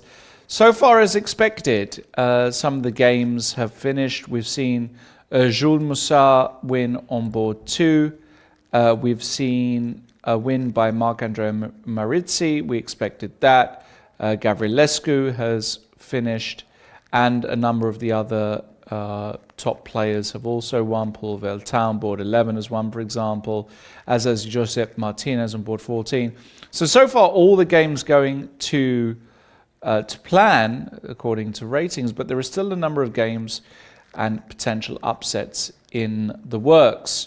For example, if we go to board 1, we were discussing this position before with Alexander, who's over here, Sebastian Lydorf against Kirill Alexienko, and this is the position, and things are still very tricky for black. In fact, this is the position we had before the break, where basically white is still very solid. If black plays a move like Queen h5, the move d5 might happen, the bishop might move, and then the knight can come to c3. And this knight on c7 is very, very poorly placed, and wouldn't surprise me at all if black had a real hard time, despite the fact Alexienko 600 rating points higher than his opponent.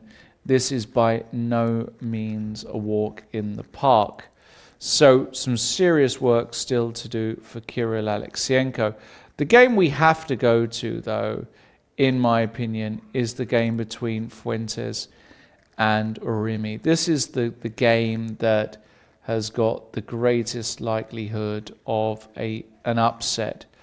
And if we go to the position on the board, we can see that before, I will say that around here, after 94, I think white had a very clear-cut win. We saw this just before the break. If white just played the move rook e1, the knight has got no squares. The knight has to take on c3 and now e6. There is simply no way to stop the pawn running up the board. You have to give up the knight for the pawn. And after knight takes, something like rook takes.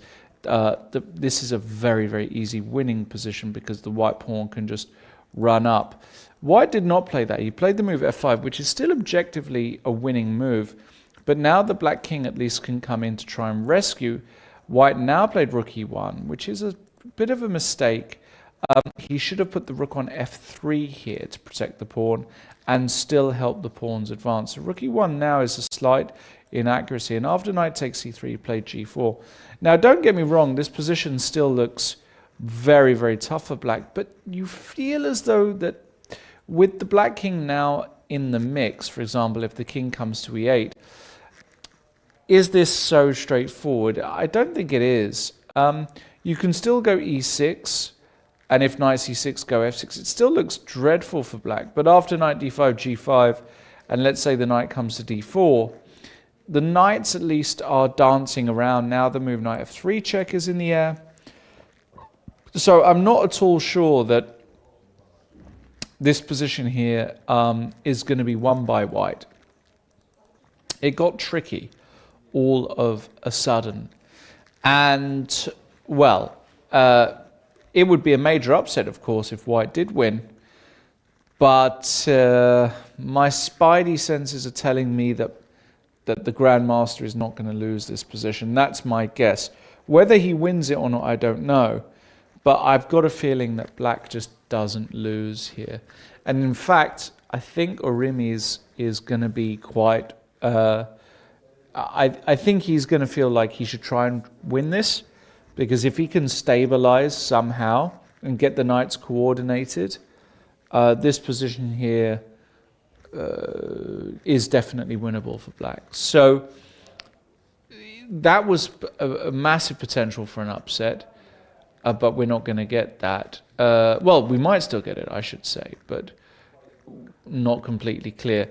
And on board 1, as I said, this is the other one where white is just holding steady here. So board 1 is still a long game ahead. As is board 10. We were talking about this one with Alexander Donchenko. This is the current position between Vertonghen and Pasinga. I'm going to get this wrong all day. Pasikangas.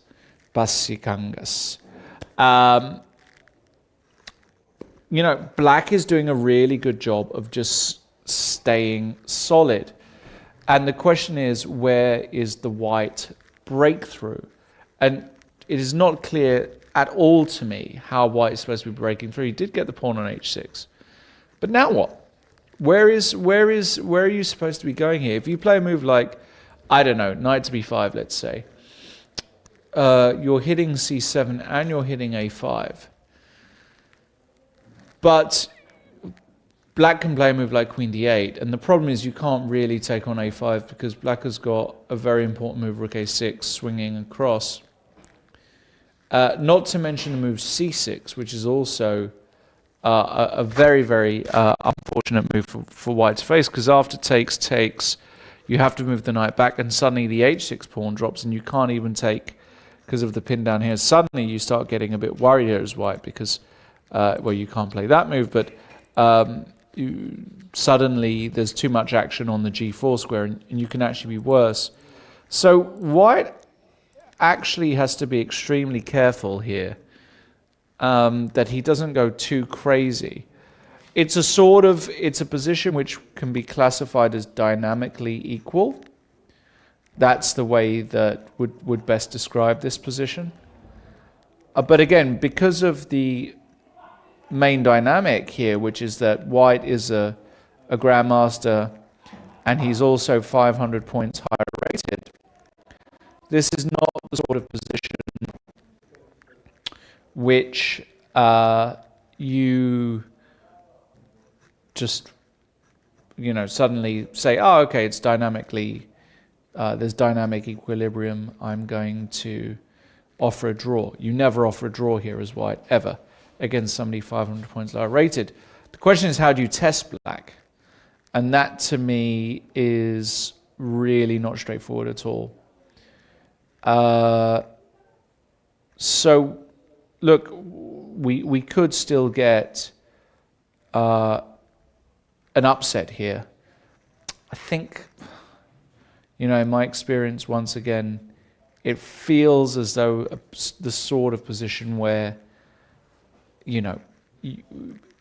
white, who is just so much better than black on paper, is going to find a way. But if a draw did happen, I wouldn't be too shocked. Moving on, we will have a look at some other games, perhaps, going down the list. Looks as though all the games are going to plan, so to speak, here. Are there any other games which are close? Let's see here. We've got board 16. We've got Rajat Makkar and I am against Georgi Chanturia. Absolute mess of a position here, has to be said. This position here looks incredibly weird. White is on the attack, but in fact the white pieces aren't that well coordinated. There's some back rank issues, and even though this knight is on d2, this position looks fairly reasonable for black. Okay, queen e5 just played, and in fact black has got 30 minutes here, and the international master Makkar from France, who I don't know at all, is down to his last 9 minutes. He's got to play 12 moves in 9 minutes here, which is by no means straightforward. And white's next move here is not straightforward at all, because look at this. Queen e5 actually sets up queen e1 with the back rank checkmate. So how are you supposed to do that? Now, if you go g3, the problem you've got is it runs into knight f3 check. The king then moves, and now the move knight g5, and all of a sudden it's toast for white, because you have to keep hold of this bishop with queen g4, but you run into queen d5 check, and all of a sudden your rook is hanging. So hold on a second. Queen e5, and you have to be very, very careful here not to lose on the spot. In fact, I think white only has one move here, which is to play the move pawn to g4, because at least now you cover this square. Now, it's a difficult move to play because you give up a lot of the dark squares. And even if black plays something like, I don't know, rook a to d8, with the idea of something like queen f4, then knight f3 check and run this pawn down the board, I would say that this position is extremely dangerous. We could get a huge upset here on board number 16. This would be a huge upset. A 400-point rating difference. That would be quite something. I'm very curious to see what happens. 7.5 minutes for Makar there. So I'm going to keep an eye on that one. But that has got the makings for a big upset. Are there any more upsets on the cards? A few what look like level-ish positions as I scroll down the list. I'm going to click on this one here. This is board number 22, my good old buddy Tal Abishal, the French extraordinaire, great guy, grandmaster, playing against Vincent Richet, actually a countryman. The position probably is bad for black with this isolated pawn here. This bishop is very strong. White's king has got just about enough breathing room. Feels as though the sort of position, again, a grandmaster should do very well in. So glad to see Tal here and playing all right in the first game. But definitely a few draws possible. Now, I think I've got to go back to the Fuentes game because this is the one in the top 10 boards which looked dodgy, and we have got this position now on the board. And this is what I was saying. It feels as though if black is able to blockade those pawns, that the position is just going to be untenable. How close is black to blockading these pawns? For example, in this position here, if you play the move knight to d5, which looks like the main move. That being said, you go g5 as white. And the truth is that, you know, if you go c4, for example, as black, you try and get your own pawns going. Can we kick this knight with rook e5 and force this knight to go away and play f6? It looks still very dangerous, and we only need a third pawn in the act, and that is really going to be all she wrote. Still feels as though white is within touching distance of making this work. However, what if black just gets going with his own pawn c4? Now, we can't go rook c1 on account of knight e2 check. And if we go g5, if he goes knight takes a2 and he try and queens his pawn like this, what if we get something like this? Is this just, these pawns are just mega fast, right? Something like takes and takes. Even if you make a queen here, that's very cute because you don't stop the pawn from getting to the end. That's how dangerous these pawns are for white. Yeah, I think a position like this is just totally over. So, and it's only moved 28 as well, so a lot of room for error here with the clocks as fragile as they are. As I say, I think that black shouldn't hold, but I'm not completely sure that white is going to see it through, unfortunately. It would be a great result for Fuentes to win.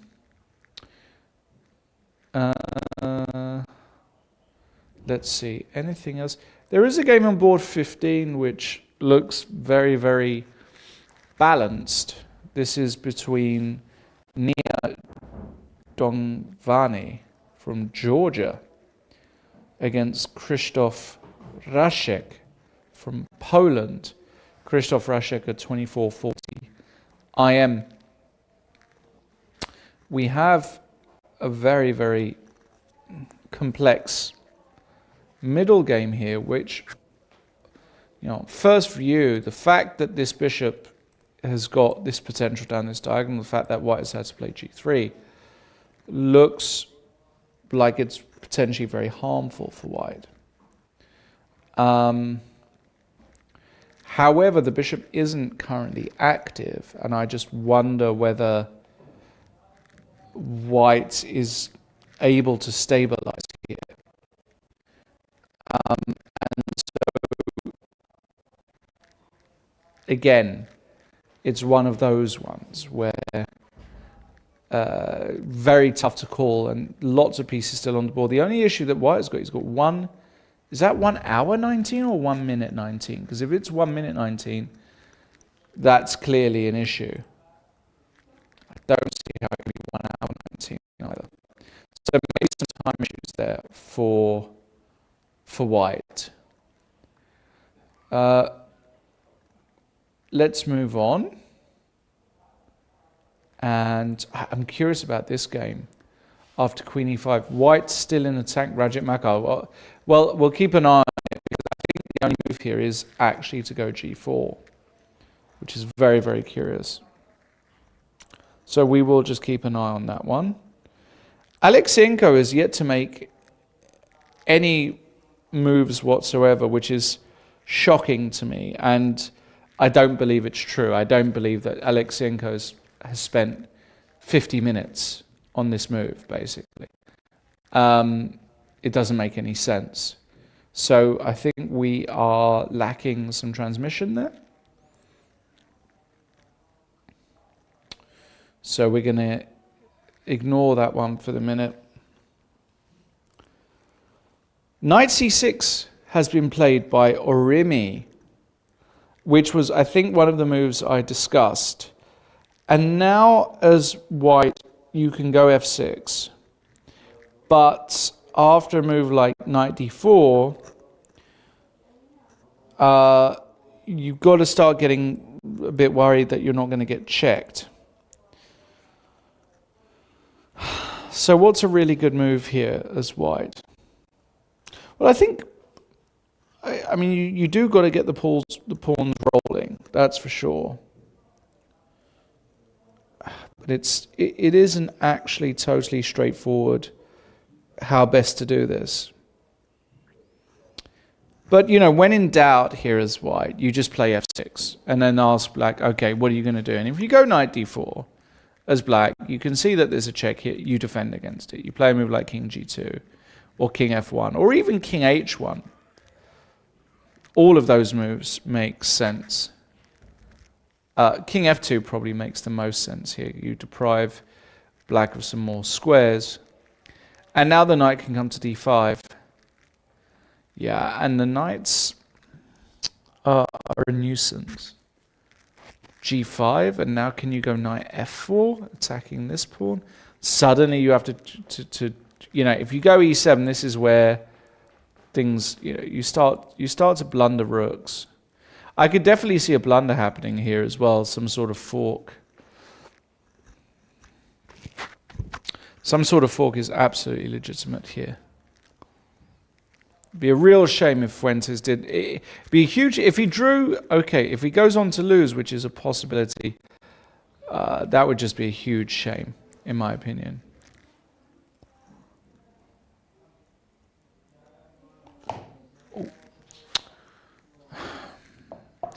Try not to knock over all the coffee today. Excuse me for that. I've managed just to make things more colourful. You can see there a video of the playing hall. All the flags, as I mentioned before.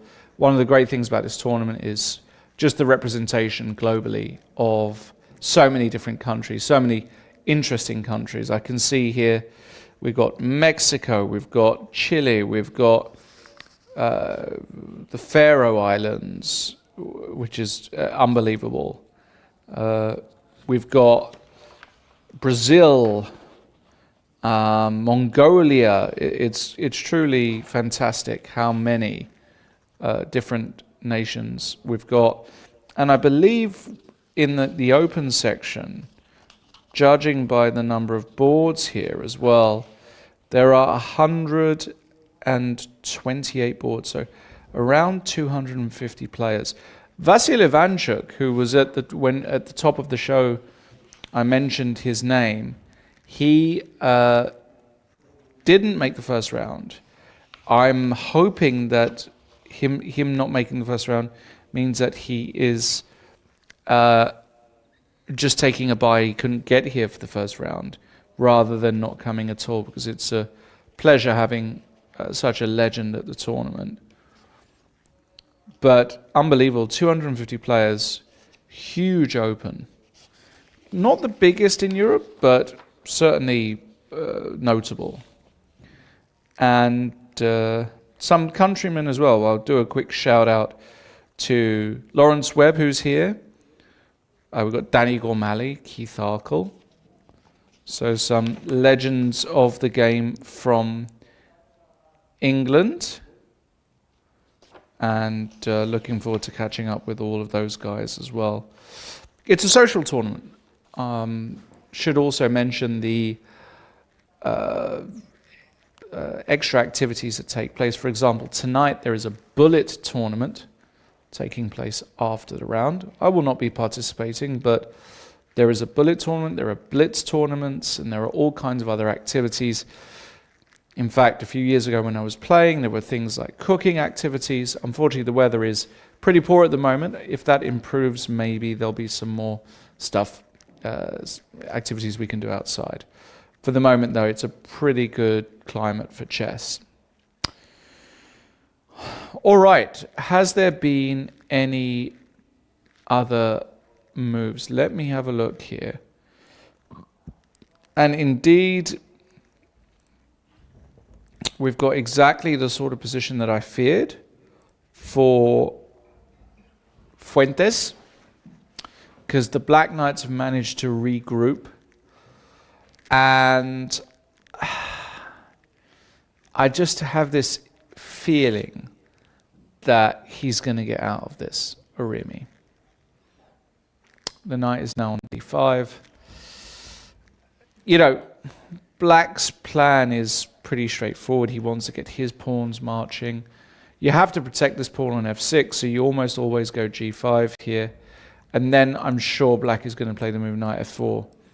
Double attack threat.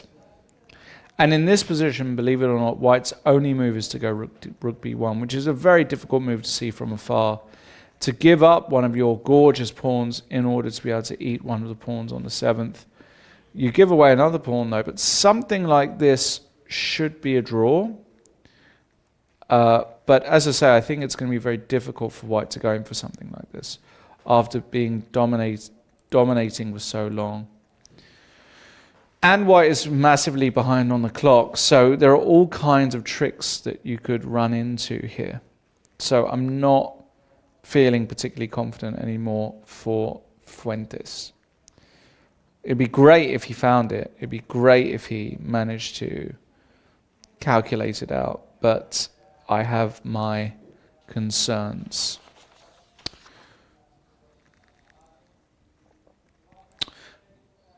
Still sort of no moves here. It's been forever, so I don't know what's going on in that particular game. Quick update from a results perspective. Gorstein did win. We already knew Gavrilescu won. Li Di is actually having a pretty tough time, right? This is a really well-played game by Legrand, Stéphane Legrand, playing White.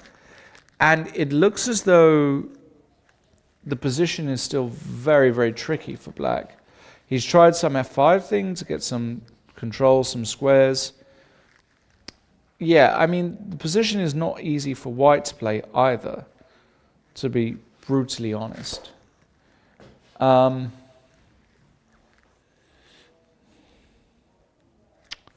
would I do here? Not straightforward. Not straightforward at all.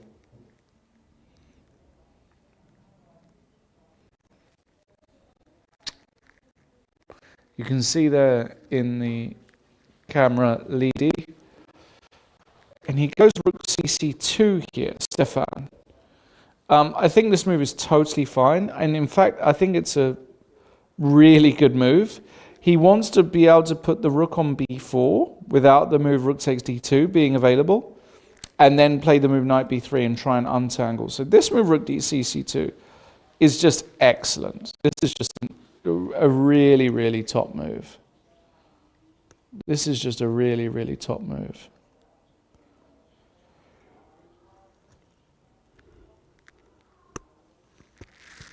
And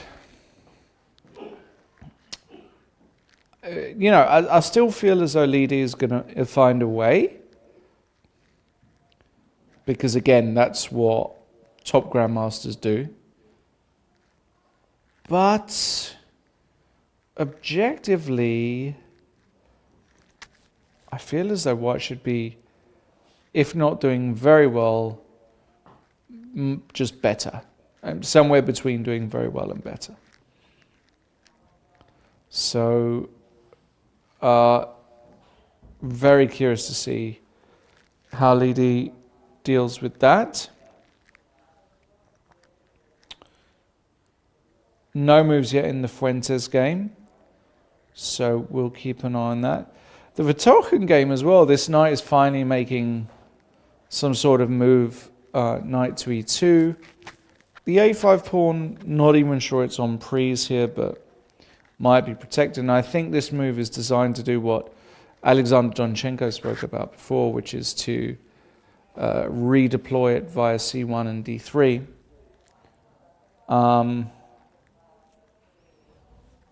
Yeah, sure, why not?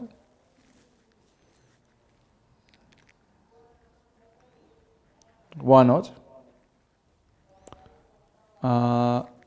Still feels as though white has got too many weapons here for black to be comfortable and hold.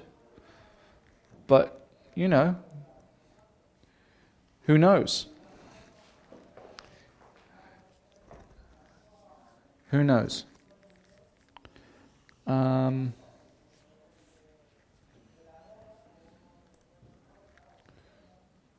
We'll keep an eye on it. And any other results of major... The Makar game, what happened here after Queen e5? Looks as though we've got no moves here, so hopefully that's not for all the games, because that would make life very, very difficult. But Makar apparently didn't make a move.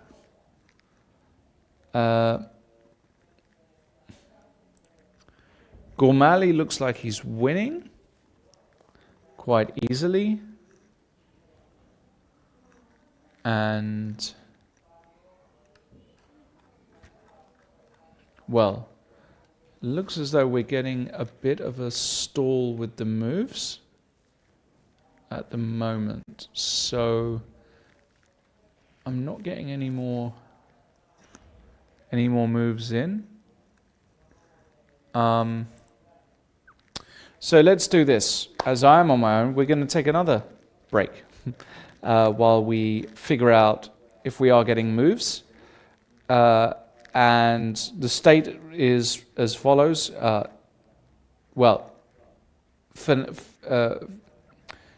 Fernandez Fuentes still has a great chance for an upset against Orimi. Lidov seems to be holding the top seed Alexienko, which would be a huge result. And Makar also on board 16 doesn't look like he's winning. So stay with us. We'll be back shortly, hopefully with some additional moves. So don't go anywhere.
Hello everybody and welcome back to round one of the Sunway Sitges International Tournament 2024. We are getting towards the end of the first round. Some of the results are coming in. We've had no big shocks just yet, although we were very, very close. And there still might be a twist in the tail, especially on board 9, where we've got Francisco Javier Fernandez Fuentes playing white against Orimi. This is the position at the moment. Absolutely crazy. Look at these pawns here for white. Connected. And white is clearly just in the business of trying to push him to the end of the board. Black is far behind in making his pawns work. The question is, are the two knights going to work together to make this actually work out? And, oops, excuse me, that's a little typo there. So white, I believe, has just played the move rook g1. And let's say black plays a move like c4. The question here is, you can see the bar go up. After the move h5, does black actually have any way to stop? Let's say he goes c3, we go g6, takes. You can take h6, g6, but you can also just push the pawn. And I believe that after pushing the pawn, h7, h8, there is no way to stop that pawn. There's simply no way to stop that runner. So I'm still very, very concerned here for Orimi, because white's play is just so straightforward. How are you actually supposed to stop these pawns? Now, it's understandable, because I think what Orimi has done here is he has tried to, Orimi has basically tried to keep the game alive so he still has winning chances, because the thought of a draw, even when he was worse today, was probably not very pleasant for him. However,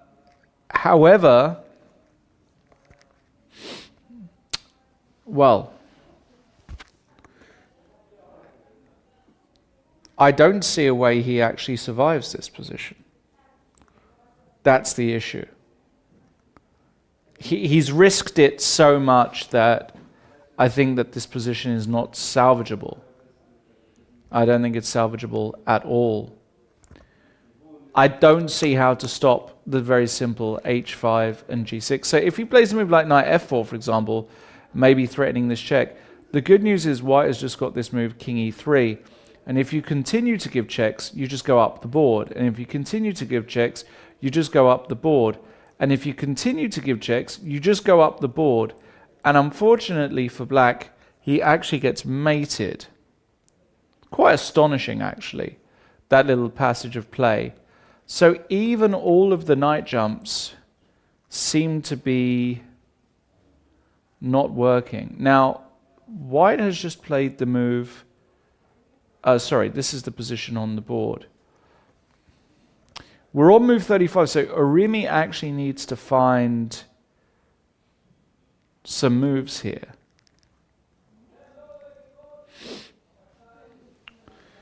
And I don't see any. I simply don't see it. Also, I wonder if white is just threatening to do something as simple as, let's say black goes b4. Can you just go g6? Of course you have to take. You can go rook takes g6. And how do you stop rook g8 check followed by here? And if you go king to f7, can you go rook g8 anyway? Because you're distracting the king away. Maybe you can hold on with knight c7, but now you have this very important check on f8. Let's say the king goes to e6, and now can you just push this other guy? The knight comes to f5. Maybe, just maybe, black manages to hold in a position like this. It feels like, I don't know, when you start getting blockades, it feels like you're actually able to hold here somehow.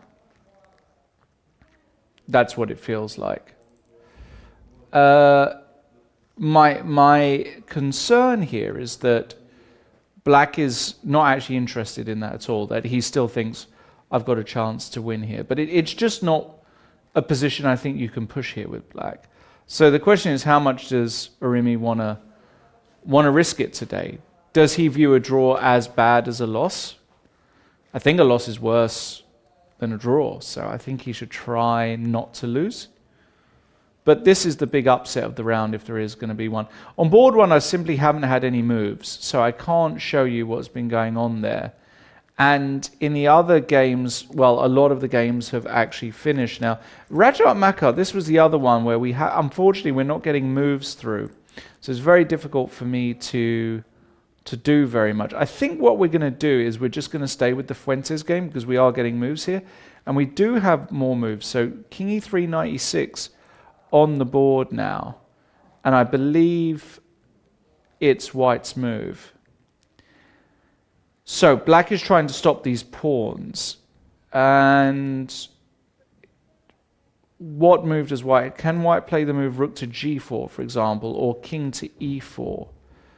I like the move King to E4 here. This feels like the correct move to me.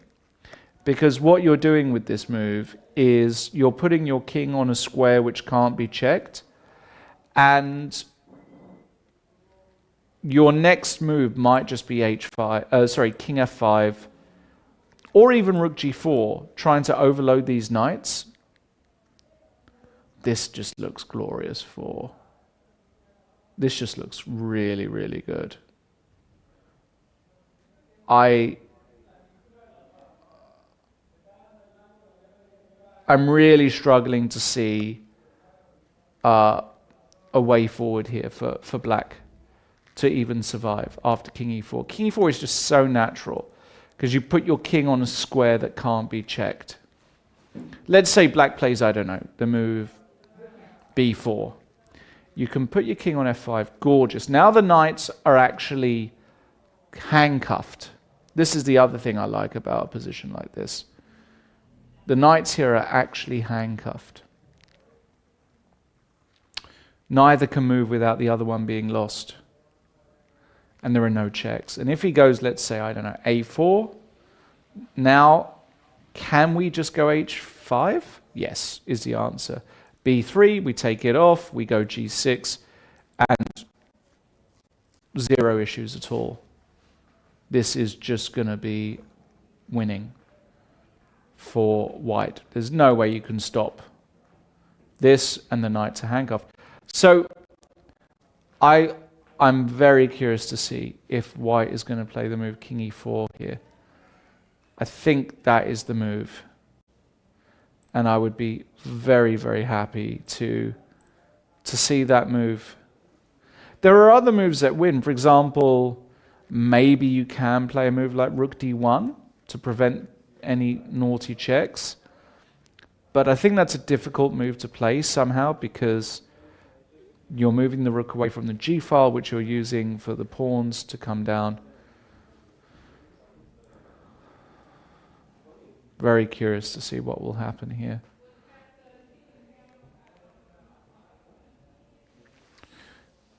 It looks as though it's Black's move as well, so there has been a move by White. I'm just trying to get that move.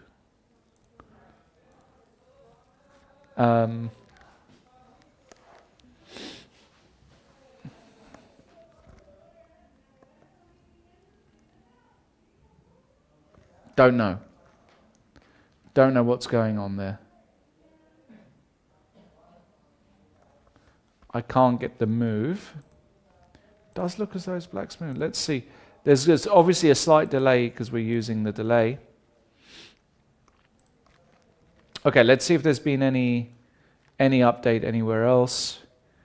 No, it looks as though a bunch of positions have literally stopped here. So, unfortunately, we're not getting the moves through, which is problematic. So, okay, what about the Lee D game? Okay, we've got some moves in this game. This is a game we were looking at before. This was Stéphane Legrand against Lee D. King E6 just been played by Lee D. White is still a pawn up in this position here. And I don't know whether Black is trying to win this or not now. It's, you know, I think With this pawn maybe still a target, maybe there is still a case here. Bishop f2 key. Oh, wow. There we go. There's a whole bunch of moves that came through suddenly. Wow, this is very bad for black. Look at this gorgeous king in the center of the board. Just totally safe on e4, can't be checked. Pressure down the b file.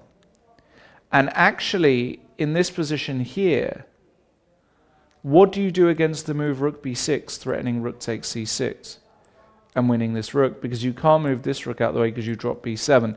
I think that's quite a hard move to see. However, it is possible to see that move. So this could be a huge upset. Board 5, Stéphane Legrand playing a beautiful game so far. And now with all those moves coming in, maybe, just maybe, we will have got moves elsewhere. Let's see if this also zooms forward, because we haven't had a move here for centuries on board 1, so I've got no idea what's going on there. And let's have a look here. Oh, we have had some moves. We have had some moves. Let's have a look what happened. So it went knight e6 and white played h5. That is an interesting decision. And after knight takes h5, rook h1, he wants to win the pawn on h7, but knight f4 and now rook c1. I mean, it's still somehow good for white, but I feel as though he's spraying the machine gun a bit. The position is just so good, it might still be winning, but I'm very concerned that he's not actually going to win it. In fact, I could see something like knight e6, rook h1, and then some repetition here if white isn't careful. But he shouldn't be taking a repetition here under any circumstances. Okay, let's have a look what happened, because I think we got another move. No, we didn't. Rook c1 is on the board. Yeah, giving up that h-pawn there, I'm not a huge fan of that in general. I understand white's position is good enough that you can do it, but you need an absolutely clear follow-up. Again, if the king were on g4 here, he would have that knights handcuffed, right? And I think that's what he wants to do. I think he wants to put this knight out of play, but he hasn't quite figured out the configuration to do it. So, yeah, this is still randomly anything can happen here. Extraordinary, really. And yeah, a bunch of the positions are just stuck from 20 moves ago. So we are going to have to just stick with one. What has gone on here? My goodness. Rook c1, he went c4, and now white played a4. This is not a stupid move, but we get into a position now after b takes a4. I think he's going to take on c4 with the rook. And the problem I've got is that there are now positions where you can go, for example, knight d5 check, the king moves away, and I think you can sacrifice a knight for the pawn.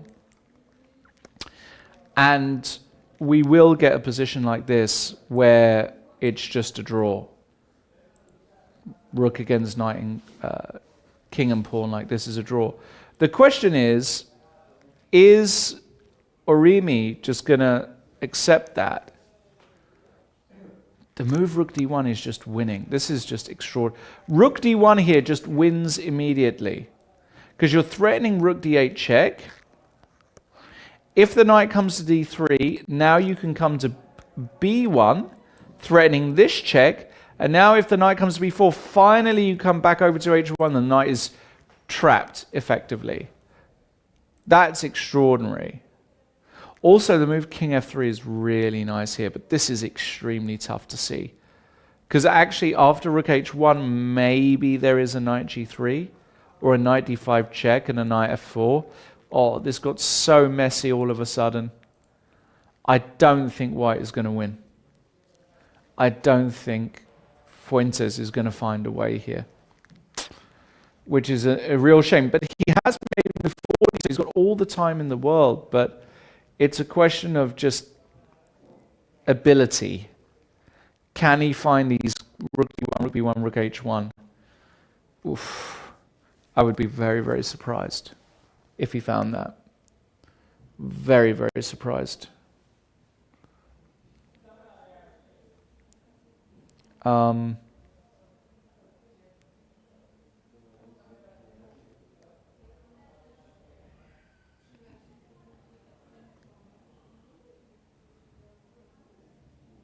Yeah,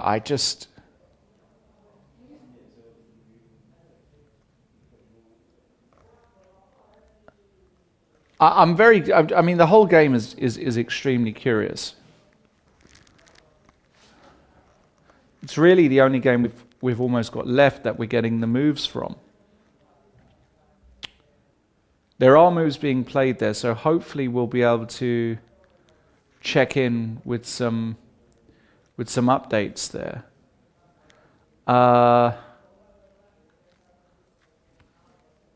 Yeah, we're just not getting the transmission, so not much not much I can do, unfortunately. Lee D, this one here, this is the other game. Lee D, and Lee D has managed to. What has happened here? This has been good for black. So around here, rook d7 was played, and now I was mentioning the move rook b6 looks. The move rook b6 looks very, very strong. But white made a colossal error here. This is a really, really, really serious blunder. Serious mistake by white. First big mistake by Stefan Legrand. You never give up the knight for the bishop here, because now there are all the light square blockading opportunities. And after rook g8, rook g1, well, I'm starting to think that Lee D is actually getting a bit more confident here again. He can trade on g1. He can now play rook d1, or he can play a move like... Can he play... Yeah, rook d1, hitting the bishop, bishop d4, and knight a5, hitting the rook, protecting the pawn. The rook goes to, I don't know, b2, and we get a position like this. The rook is now active, and you can go rook h1. No, this is going wrong for white. This is going seriously wrong for white.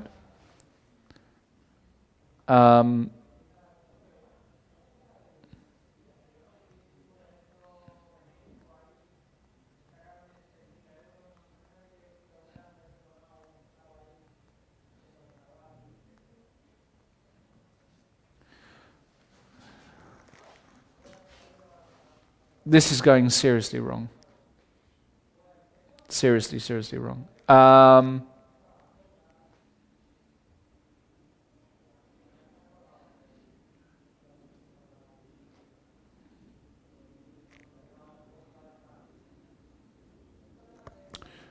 I can see white losing, effectively. Which would be a huge shame, because Legrand played a really, really beautiful game there. Okay, let's go back to still the game where anything can happen. Technically speaking, white is still winning this position here. In the game between Fernandez Fuentes and Orimi. But there's a big but, which is that it's not clear, it's not straightforward at all how to win this. He's got all the time in the world though. So it should be doable, and it's on Orimi now. You can see the video. Orimi is not happy at all. So we're lagging behind the broadcast, but Orimi looks concerned. Orimi looks concerned to me.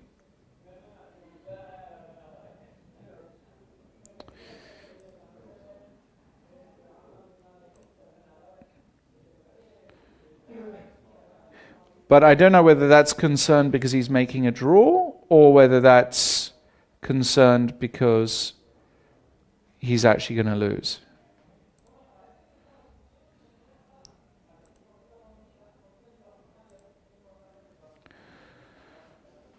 There have been some...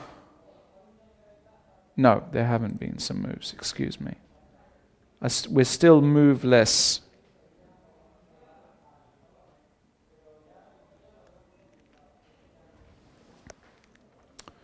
Which is frustrating.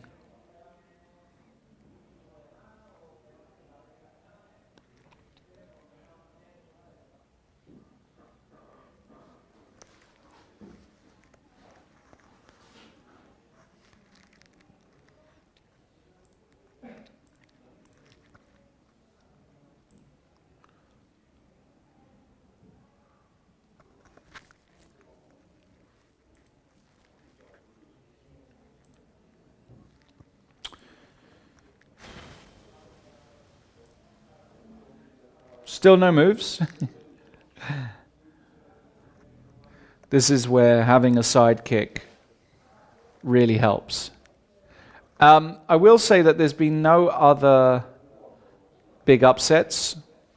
We unfortunately haven't got some of the moves board from 16 onwards. The moves have kind of been cut out. So we've just full screened Orimi here. And you can see that they are playing moves. The issue is that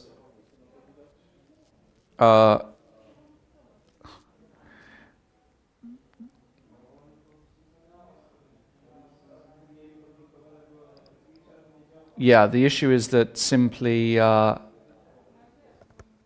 we can't get those moves, unfortunately.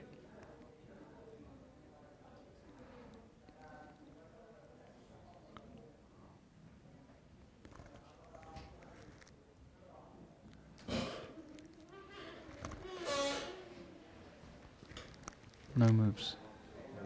No moves. Should we finish it? Oh wait, there's... No, this is me, right? Yeah, it's just... Look, it's just everything is frozen. No moves for like... Yeah?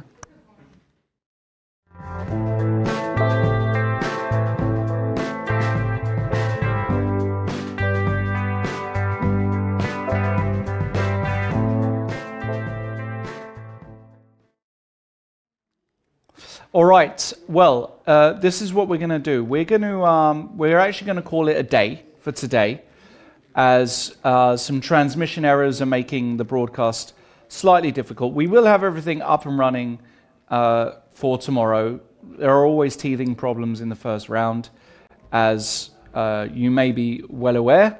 However, what I will say is that I think that if you keep your eye on the results, I think there's still a good chance that Orimi does actually lose.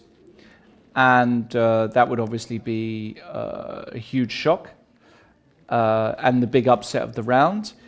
There was also a position in the game of Chanturia playing black against Makar, which looked very good for black. So there might be a couple of upsets. And on board one, again, we didn't get the moves for quite some time. But Lydorf was doing okay against Alexienko. We won't have these issues tomorrow, so join us for round 2 tomorrow. I'll let you know as to the results today and whether there were indeed those upsets. But in any case, I do appreciate you joining us for today. It's been a very interesting start to the festival. Tomorrow we'll be up and running in the normal way. And I look forward to seeing you all then. So come and join us tomorrow, same time. Thanks very much and have a good evening.